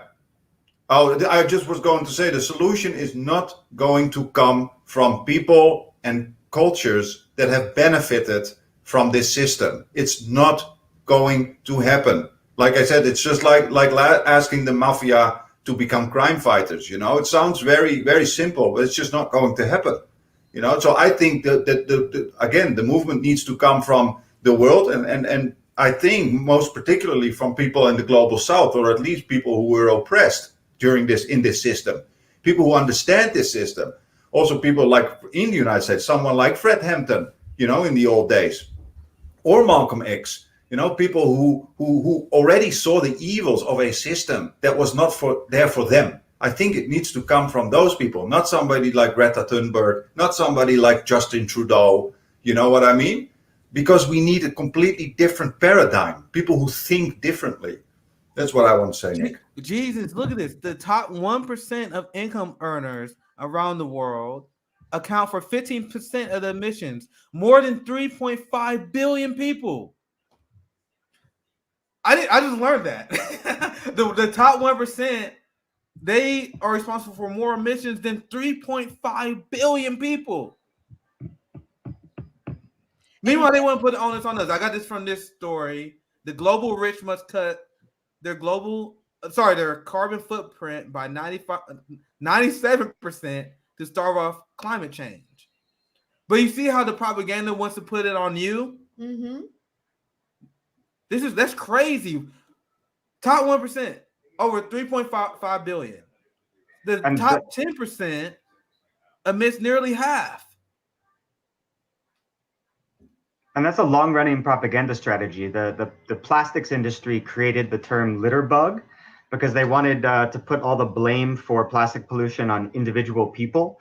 But it's like, like Jordana was saying, like, oh, it's your plastic bottle that's to blame. It's like, yeah, Jordana, why didn't you buy a drink that was made with biodegradable plastic? Why didn't you do that? Oh, because it's not a fucking option, because it's a systemic problem. So, the focus on individuals is just it's a long-running propaganda strategy to get people not to look at systemic change. And systemic change on the scale that we need means literally an unprecedented amount of international cooperation with, at the very least, the US, EU, and China working closely together on fundamentally transforming the global economic system. This is what is not being, certainly it's not being talked about at the G20 or in the mass media, but this is what serious people are talking about. If you read the magazine Monthly Review, socialist magazine in the US, fantastic political economic analysis. They've been talking about the ecological crisis since the mid 2000s. That's when I first got introduced to it, and how it's just an obvious byproduct of our global capitalist political economic system. That's what needs to be fundamentally changed, not like these little, individual shaming, like, oh, your whatever, your car, what you're buying. Yeah, I mean, great. If everyone in the world stopped doing that, sure, that would help. But that actually doesn't really do anything. You have to change the system, and that requires massive intergovernmental cooperation. And we know what to do. It's just that people don't, we know what to do. Some people know what to do, but that discussion isn't being shared to the masses because the mass media isn't covering it. And so, we're not going to get action until we overcome that barrier. It's funny that, like, how the distraction works, right? Like to what Karim said, like we don't need the bad actors. We need ourselves. We need to wake up and be like, no, we are going to like organize a society right now. Y'all failed. We are taking over. It's us. The only responsibility to the individual that I would take is to say that it's in our hands to change the situation we encounter ourselves right now. ExxonMobil knew about the climate crisis back in 1977.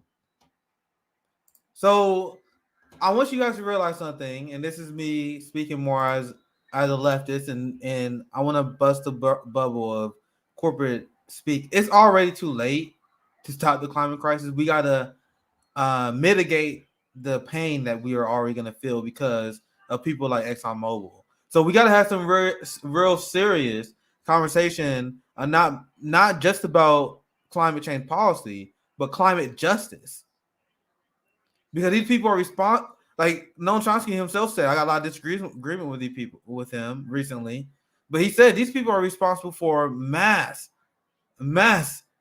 death and extinction on a level we have never seen. Think about the worst leaders that you know in history that are responsible for millions of people dying. You can easily make the claim that ExxonMobil and our world leaders will be responsible for millions of deaths, and also you got to add all the deaths that are going to come, because once again, it's too late. So we need to have a conversation about climate justice. Hold people responsible for lying to us and willingly lying about this, about the people who dumping pollution in the Black community, in the military leaders that cover that up. I covered that on my show. No one covered this. This was reported by corporate media that the military was polluting disenfranchised communities. Where's the climate justice?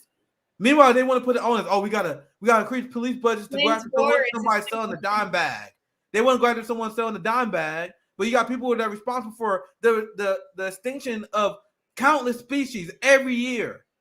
Thousands of species are going extinct every year. Millions of people are about to be displaced. Millions are going to die.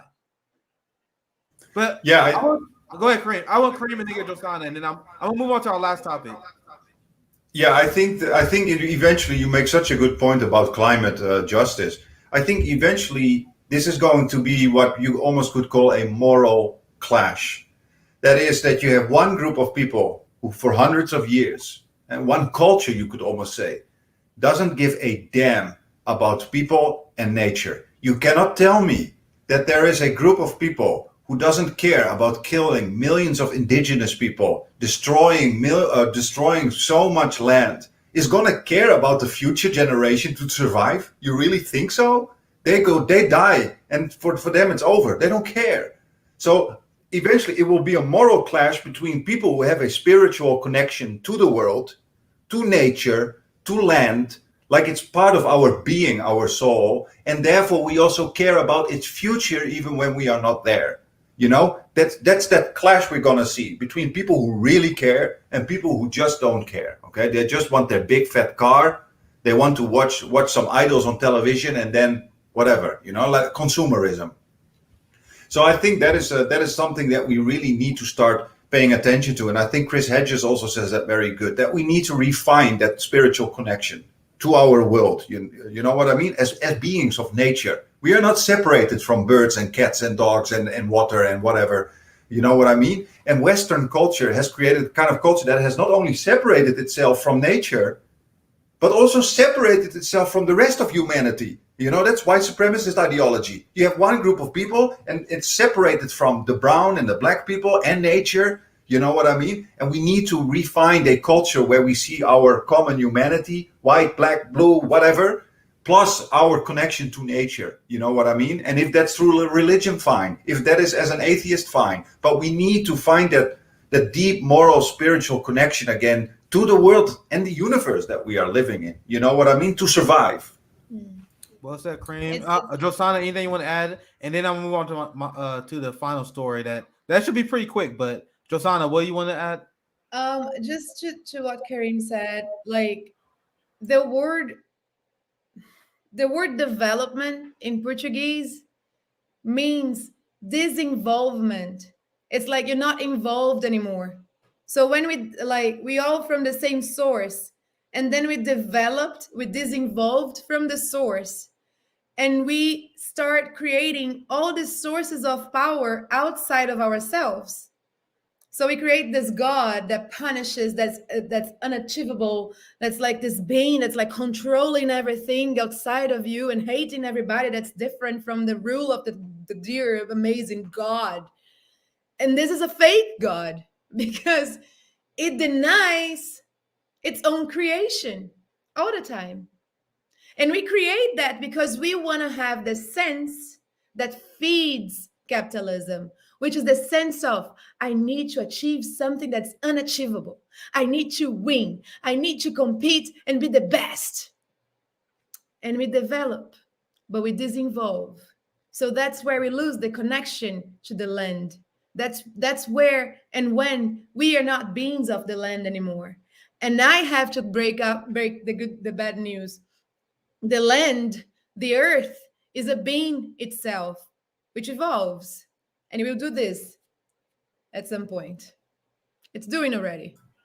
Peter, you have anything you want to add before I do the last topic quickly? Yeah, I mean, just really briefly, like I've seen some of the comments pop up here. Like I'm definitely not saying that what you do individually is a bad thing. Like if you go vegan, excellent, great. If you do whatever, like cut down on travel, whatever, great. All I'm saying is that these sorts of individual actions are not sufficient to solve the problem. Like, so it's kind of like the whole Baizoa thing, the Chinese word for like, these foreign leftists, white leftists, but they don't have to be white. They're just, from a distance, like everyone looks white over there, whatever. The problem is not that what they're focusing on is a bad thing. It's like if your main focus is like trans rights or police brutality in the US, they're not saying you're doing a bad thing. They're saying there's a huge problem when you only focus on one small thing and you're ignoring global imperialism. Like you're not criticizing your government. You're not trying to get your government to stop being an empire. That's the criticism. And it's similar to this thing with the environment. It's not that individual actions are a bad thing. Far from it. In fact, the opposite. They're good. The problem is when you don't connect that to what we need systemically. That's what's absent is the problem, not what's present. So I just wanted to clear that up. Yeah, well said. I think that's 100% clear because we just shown the receipts, right? This is something that is not going to be the climate crisis is not even going to be close to being fought with individualism, and that's what our country wants you to believe. But if you do amazing stuff like be vegan and limit your carbon footprint, that is something to be proud of. I think it is something to be proud of. But don't delude yourself into thinking that that's going to solve the problem. I think that's a pretty nuanced take. I want to do this last story here. Just before, don't fall for the Christian guilt that they use to put every single idea in your head. You are not the one that's responsible for what's happening right now. You are not. Go vegan, go whatever, fast every day, but you are not the reason why. Just free yourself from the guilt. Sorry. Yeah, fight the system. Right. Yeah, well said. And this I was actually going to bring this up earlier because we were talking about it, but I think we can cut this out as an individual clip because I'm very interested to hear you guys your thoughts on this. And I'm gonna start with Kareem first. But let me start with this. So we talk a lot about why we are the most propagandized country in the world, right? The United States, and if you watch Fred Handler's content, if you watch Bad Beat Media, you will see why. Like there's over and over again, we give you guys examples of this. Like the media does not lie. You get only one perspective in media.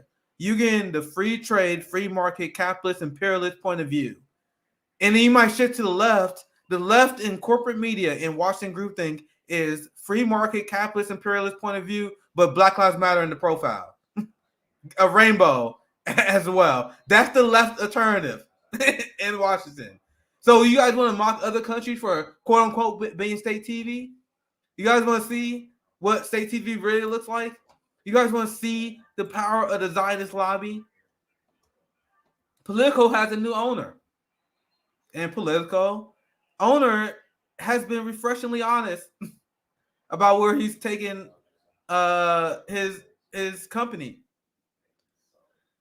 And we have seen a trend now where you have capitalist oligarchs that is buying publications and turning them into loyal state capitalist puppets.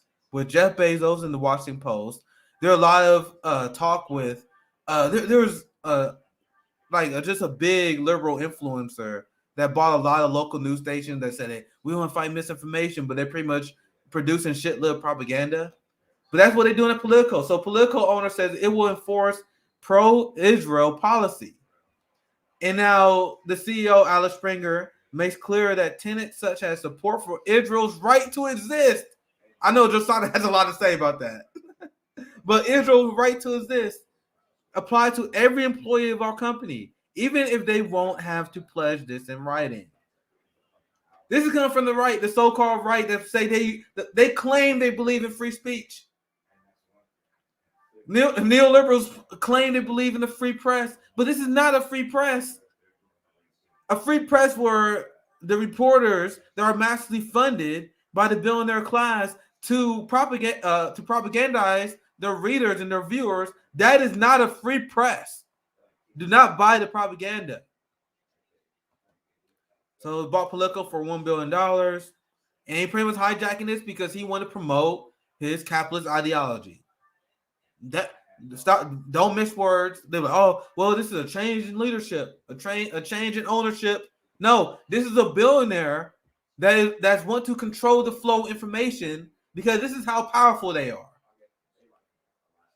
And now I want to get Kareem here first, and then we get Josiah, and then we do Peter. Kareem, what are your thoughts about Politico? Just being honest, saying we're gonna give a Zionist point of view.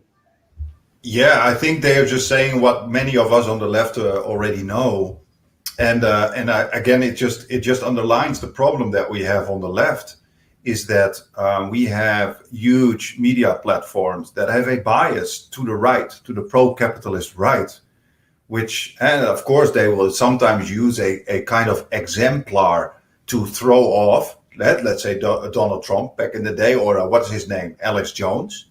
But these are actually exceptions on the right that they use to eventually crack down on anti-capitalist voices, leftist voices.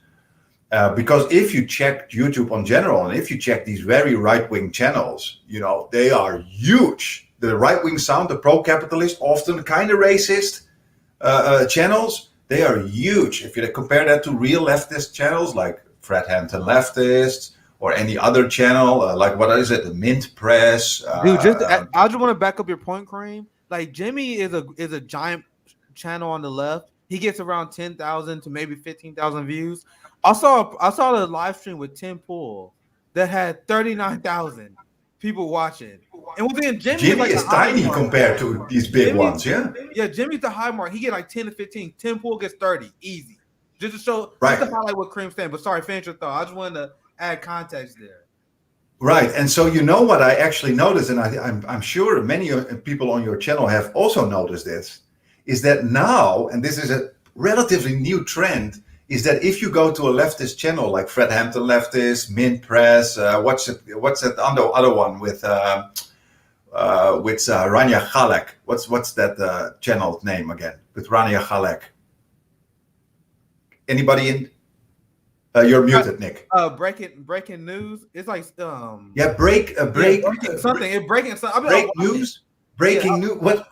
Okay. Let me look. I want to put respect on Rania's name.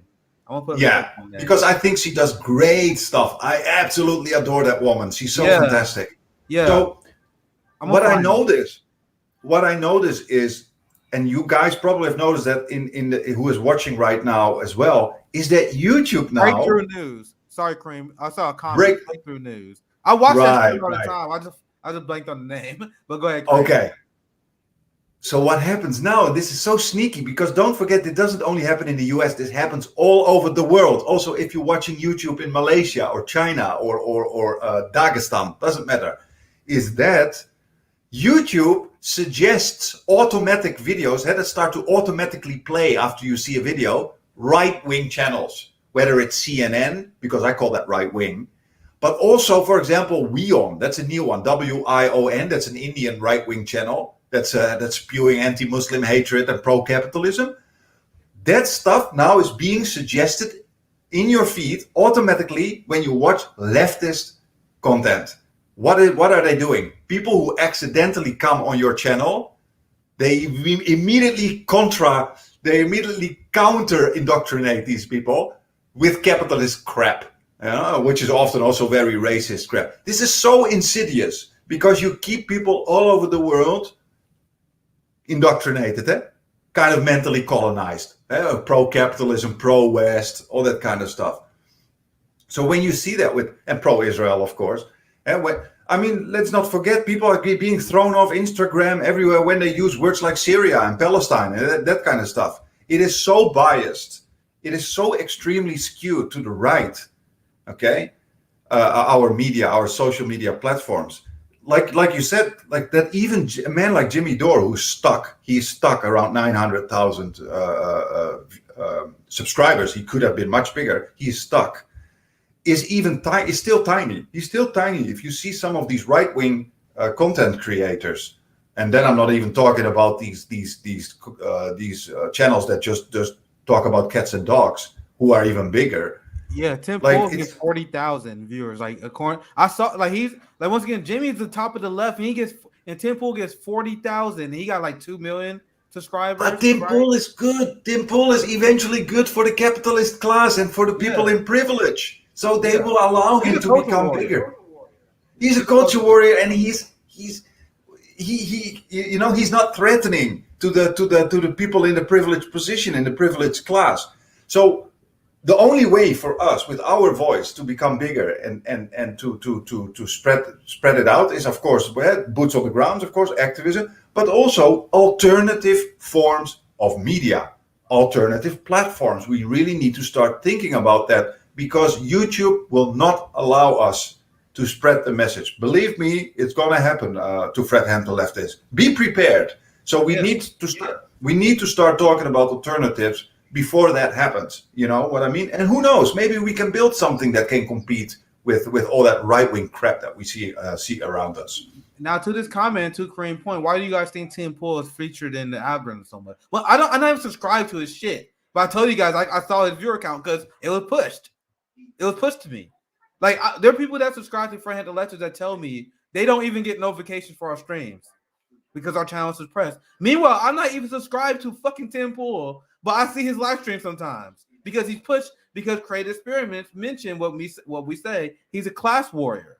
Tim Pool never mentioned class warfare. It's always like the standard daily Democrat versus Republican nonsense. You know what I mean? Like whatever the culture war topic of the day, you're gonna see on Ben Shapiro, Tim Pool, a few more. Damn, Indian Washington lost. Oh well, we already know electoral politics is not gonna lead to change. But Tim Pool, all these people, they just ride the way of the culture war. They don't challenge the Israeli lobby. They don't challenge Wall Street. They're not challenge the prison industrial complex. So the algorithm is more than they love pushing them. In fact, they do their bidding. Divide and conquer. Tim Pool is here to divide and conquer. That's what he's here to do. And they amplify him because of that. But Peter, it seems like you have something to say, and then we get just after that. It's a perfect example of Bizoa. Like exactly that. Focus on this culture war bullshit. Focus on Republican versus Democrat. Never focus on the most important issues. That's the definition of Bizilla. Yeah, Ben Shapiro's another one. I seen Krim. Like he's the number one. Like he's like the Tucker Carlson of online independent. Like he's the guy that people go to for cultural war nonsense bullshit, right? And then you got people who on the left super pro Israel, super pro Israel, super pro Israel. Like how you be pro Israel and anyone pretend you're anti-establishment or edgy for following your content? But yeah, there's a reason why these people get pushed because they're divide and conquer nonsense. They think they're edgy, but you're a tool of the establishment. At the end of the day, I literally seen some people. It's funny because I see some right wingers that was like, "Yo, man, I like your content, man. Even though I'm right winger, I like you. You should talk to Candace Owens or Ben Shapiro." I'm like, someone told me that before. They're like, "Yo, you should talk to Candace Owens, Ben Shapiro. I think you guys will get along." Like, no, we won't.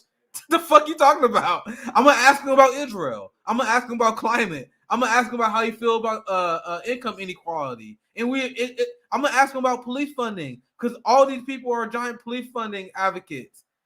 It's not like these right wingers that think I'm gonna get along with their like right wing icons. It's not gonna happen because I make the point all the time that average conservatives are not like these people. Like if you actually talk to like some conservative voters, there are like the 25% that are unreachable. But if I know I got experience. If you talk to these people actually care about kitchen table issues. Like these are the Republicans that actually agree with universal health care. These are the Republicans that actually want to lower prescription drug prices. These are the people who want to end the drug war, right? These people are not like Ben Shapiro. They're not like Tim Pool. They don't focus on the culture war every fucking day. They may have opinions on it. They may have opinions. Go ahead, Kareem. I want to see what you have to say. I would like to meet. So I'm totally fine with working with right wingers and conservatives. I have just one litmus test. I would like to meet that one conservative who says I'm anti-racist. Yeah, okay. Yeah, I'm anti-racist and I want to abolish inequality between groups of people. If that's the case, fine. You know what I mean? Yeah. The thing is, Kareem, a lot of these people are led off a cliff. And I know by talking to these people, they are led by the right wing culture war. But if you talk to them, and if you actually had a chance to explain some of these issues to these people about the fact that if you look at like police spending, like United States police spending will be number 3 in the world in terms of military spending. Like people, like some of these people, they really do want to believe in fiscal conservative ideas, but they don't know that. So I tell them like, bro, you can actually be much better if you give people health care, give people housing instead of that, and you can lower crime. And then some people are like, yeah, that makes sense. You know what I mean? So once again, I'm not here to ponder to people who don't care about violence done against my community or indigenous people community. But if you want to end that, and once again, if you talk to some of these people, once again, there are a lot of people who are too far gone, and we got to acknowledge that. But there are people that, if you have real conversations with them, and once again, this is shown by just basic polling. Like there are conservatives who want to end the drug war because they acknowledge that it doesn't work. They acknowledge that it hurts the black community. Like so, these are the people that I want to build a bridge to. But anyway, we're going a little bit too far off topic. Sorry, guys. But anyway, I want to get Josana because the original topic was on Politico. Pretty much saying that we're a Zionist institution now. Just to circle back, but you can comment on anything you want, Josana. But I'll pass it to you, and then we wrap up after that.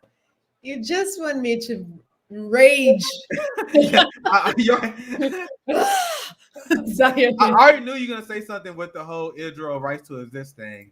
When I saw that, I definitely got to add Josana to comment on this. Well, I just want to say, like, Israel isn't real. And Israel isn't real means that every time you see that fake flag, you think of the American flag. Because that's the truth about Israel. Israel is the United States of America inside Palestine. And that's the need for control. So like, oh, but if you're going to talk bad about Israel, you cannot be, so don't be there. Like, it's clear. Like the whole Hollywood, the whole country is controlled by them, by Israel. Right? It doesn't exist. It's a figure, is a mask of the US in order to exercise more control. So, and it's coming, and it ties to what we just spoke about. It starts off with you cannot be against Israel, or I'm giving you this money so you're gonna say what I would like you to say. I'm gonna put your channel. I'm gonna promote your channel, so you're gonna say a few things, and that's how they go. And that these exactly. are less people. I'm sorry, I'm not sorry. These are so less people. Every single person that you guys discussed about right here, right now, so less people. Yep. They have no soul. They sold it already. In the first moment that they accept that money, in the first moment that they accept to agree with Israel, how can you be a human being and say that you're going to serve a country that doesn't exist in order to have children being killed? A genocide of a whole country. So these are so less people. I don't even have them in my radar. I had Hassan, whoever this person is, because to me, I don't know. I don't want to know. Come after my friend, Ultraviolet, because she was consistently organizing spaces on Twitter,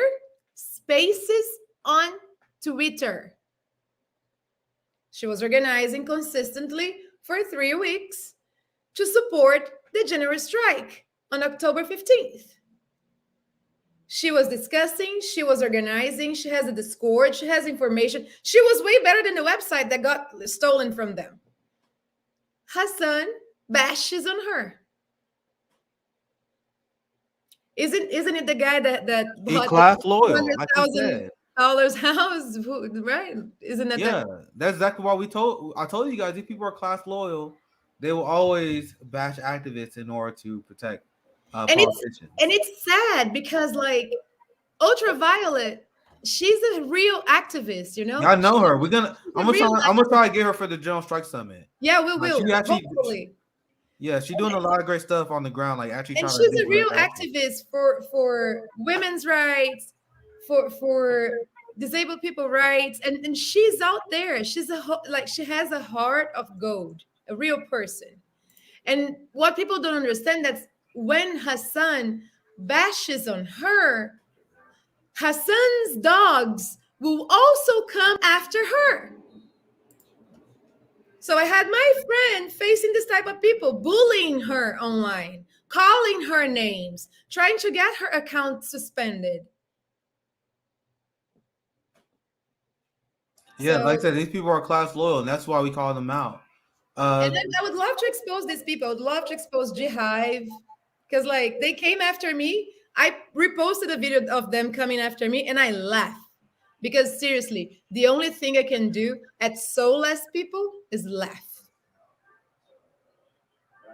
I'm from the old time. So if you want to come after me, you should come really after me, not after my Twitter account. Right? Kareem, you got something you want to add? Well, I wanted to jump into what Josanna just said about that Israel is the United States in tiny somewhere in the Middle East, which definitely is true. It's just the strong arm of the U.S. in the Middle East. But I think there's also another thing that's very important to realize, and it becomes increasingly clear, especially with the younger generation, which is a good thing, is that Israel is one of the last standing old school bastions of settler colonialism. It's really white supremacist settler colonialism. We cannot say it because but let's not forget we have these white supremacist hierarchies within the Jewish community in Israel, of course, also, and then of course the now finally words as apartheid are being used and settler colonialism. And the interesting thing is that we are not allowed to say anything about a group that is engaging in settler colonialism. This is very interesting. It's like almost the powerful say, like, stay blind. Don't say anything about those who rule you. You know what I mean? Like in the old days, you could not say anything about the emperor or the queen and the king. And now it's like you're not allowed to say anything about Israel. You know, our newspapers will say it, our political elites will say it. And if you really unpack that, we are not allowed to say anything about severe oppression of indigenous peoples within the Middle East. You know what I mean? It's a very weird thing if you think about it. Like, why is it that we are not allowed to speak about it? Because it's so blatant settler colonialism that the moment we start talking about it, they have nothing to defend. You know what I mean? What's that? Yes, Professor. What's up, Kramer? You know we can do these things all day. I always love having these conversations. I saw one comment. I was trying to see. Damn, I lost it. I think I remember who left it though, from Muhammad Nazar. I lost the comment though. He said he still would love to see me debate them though regarding those right wing culture warrior people. And you guys notice our friend leftists, we don't really do the debate me bro shit because it's really useless for our community now. You guys can chime on this if you guys want, but debate me bro nonsense for the fight of liberation is meaningless because my liberation is not up for a debate. And also, what is the tactic when you debate someone who legitimately do not care about what happens to your community? So my thing is, as a leftist, you can appeal to people's emotions using facts, logic, and reason. That's what I do. So when I argue for Medicare for all, I say Medicare for all will save us money and boost the economy. That's the factual appeal. And then I say, yo, it's the morally right thing to do.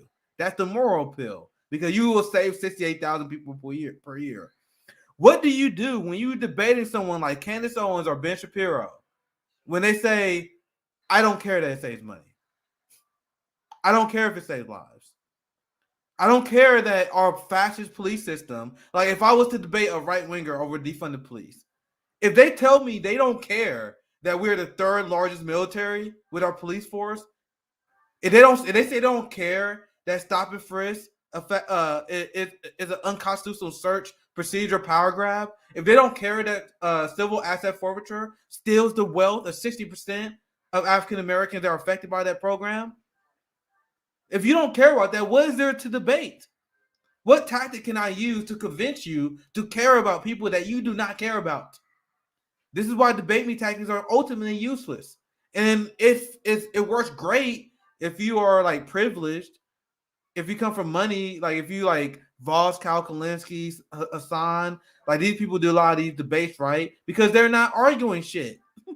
They arguing Democrat versus Republican. They may be arguing policy, but for leftists, we are arguing for our liberation, which is not up for debate. And you ultimately cannot convince someone to care about something they don't care about, even if you come with facts. So that's all I have to say. The debates are also very useless because they are usually not about facts, but about rhetorical skills. Those who have the best rhetorical skills, even they come up with crap, usually are judged as the person who wins the debate. And then you can have terrible right-wing racist people who have superb debating skills, and they actually win the debate, which is even dangerous. You know, and people pick sides. Like I was talking to Voss. I learned the first time, and that's my point I was making. Like I asked him straight up, like I asked Voss because he was saying I should vote for Biden, and I was like, do you think that black people should vote for their oppressors? His answer was yes. He's like, no matter what. He said, I asked him straight up on the show, like, do you think black people should vote for their oppressors? Voss said yes. So at that point, I'm like, what are we debating? Like, I can't convince you to care about the community. And once again, a lot of people who like Voss thought he did great, even though everything he said, because he quoted Biden's platform as a reason to vote for him.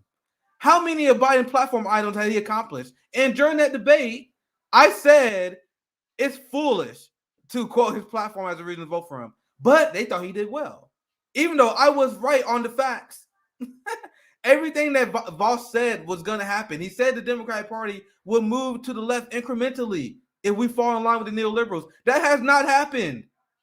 But he had a style, right, Kareem? That's what Kareem was saying. Yeah, what is this? with what it is with Voss is that, and you got to give the guy credit for it. He sounds smart without being smart, and then you often win debates. You know, when you have these rhetorical skills that make you sound super smart. I'm not too familiar with Ben Shapiro, but maybe he has that too. Yeah, he does that But too. right.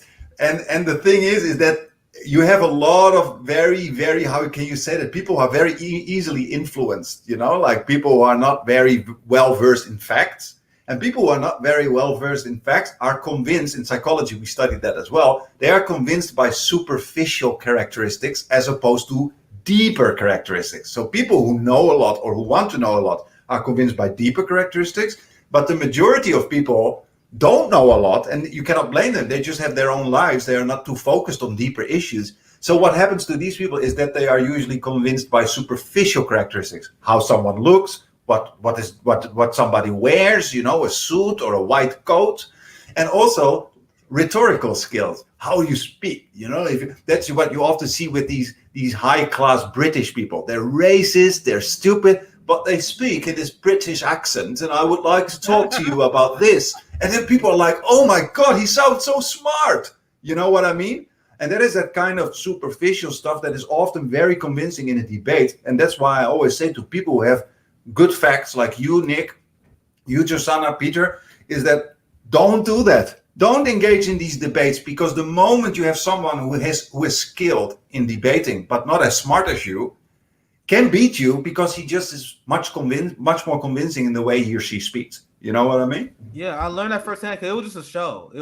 He was just throwing insults to try to deflect, and then a lot of people was impressed by that because it just entertainment for them. So at that point, I realized it was useless. I know you want to say. I'm gonna pass it right to you, Josanna. I do want to answer. I do want to give Mohammed a chance to reply because he's who caught my highlight. I appreciate the dialogue, Mohammed. Nick, you have to engage with these people though. You are great at spreading the message. You said yourself, many conservatives believe in leftist policies. And one thing I do agree, but I disagree with the mechanism. Like the debate me bro strategy is not the mechanism, because I share all the times I flipped conservatives. I was in the streets giving speeches in barbershops. I was knocking on doors. And this is stuff that we're going to continue to do when we do Tour for the Poor. I was on Jimmy's show and I had a ton of conservatives reach out to me like, yo, I like your politics. Like I hate the left, but I like your style of politics. A ton of people told me that ever since I've been on Jimmy. So, but ask them about black emancipation. Seriously, ask them about black emancipation. That is something that's to me a litmus test. Yeah, they can say, "Oh, I'm economically left, but I'm socially right wing." Okay, what does that mean? You're a racist, but you're in favor of left wing economic policies, right? I find it very important of these conservatives. How are you on racism, man? You know what I mean? You can tell me all you want. Oh, Nick, I like you. You were a Jimmy Dore. I was a Trump supporter, but I also am a leftist on economic policies. Okay, how are you on racism? Because you're socially right. Okay, how are you on racism? Please tell me. That's the first question you need to ask. What do you want to do about racism? Josanna, sorry. Oh no, sorry, Kareem. I didn't mean to cut you off. Josanna, what were you about to say? And then we wrap. These conversations are great, but we can say the rest for next week. Josanna, anything else?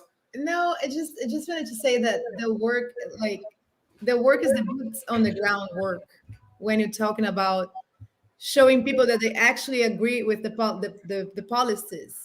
I just wanted to say to this guy, please DM me on Twitter, the documentary guy. DM me on Twitter. Yeah, DM one of us on Twitter. You can email fredhamptonleftist@gmail.com. But yeah, we look any help that we can get from the community.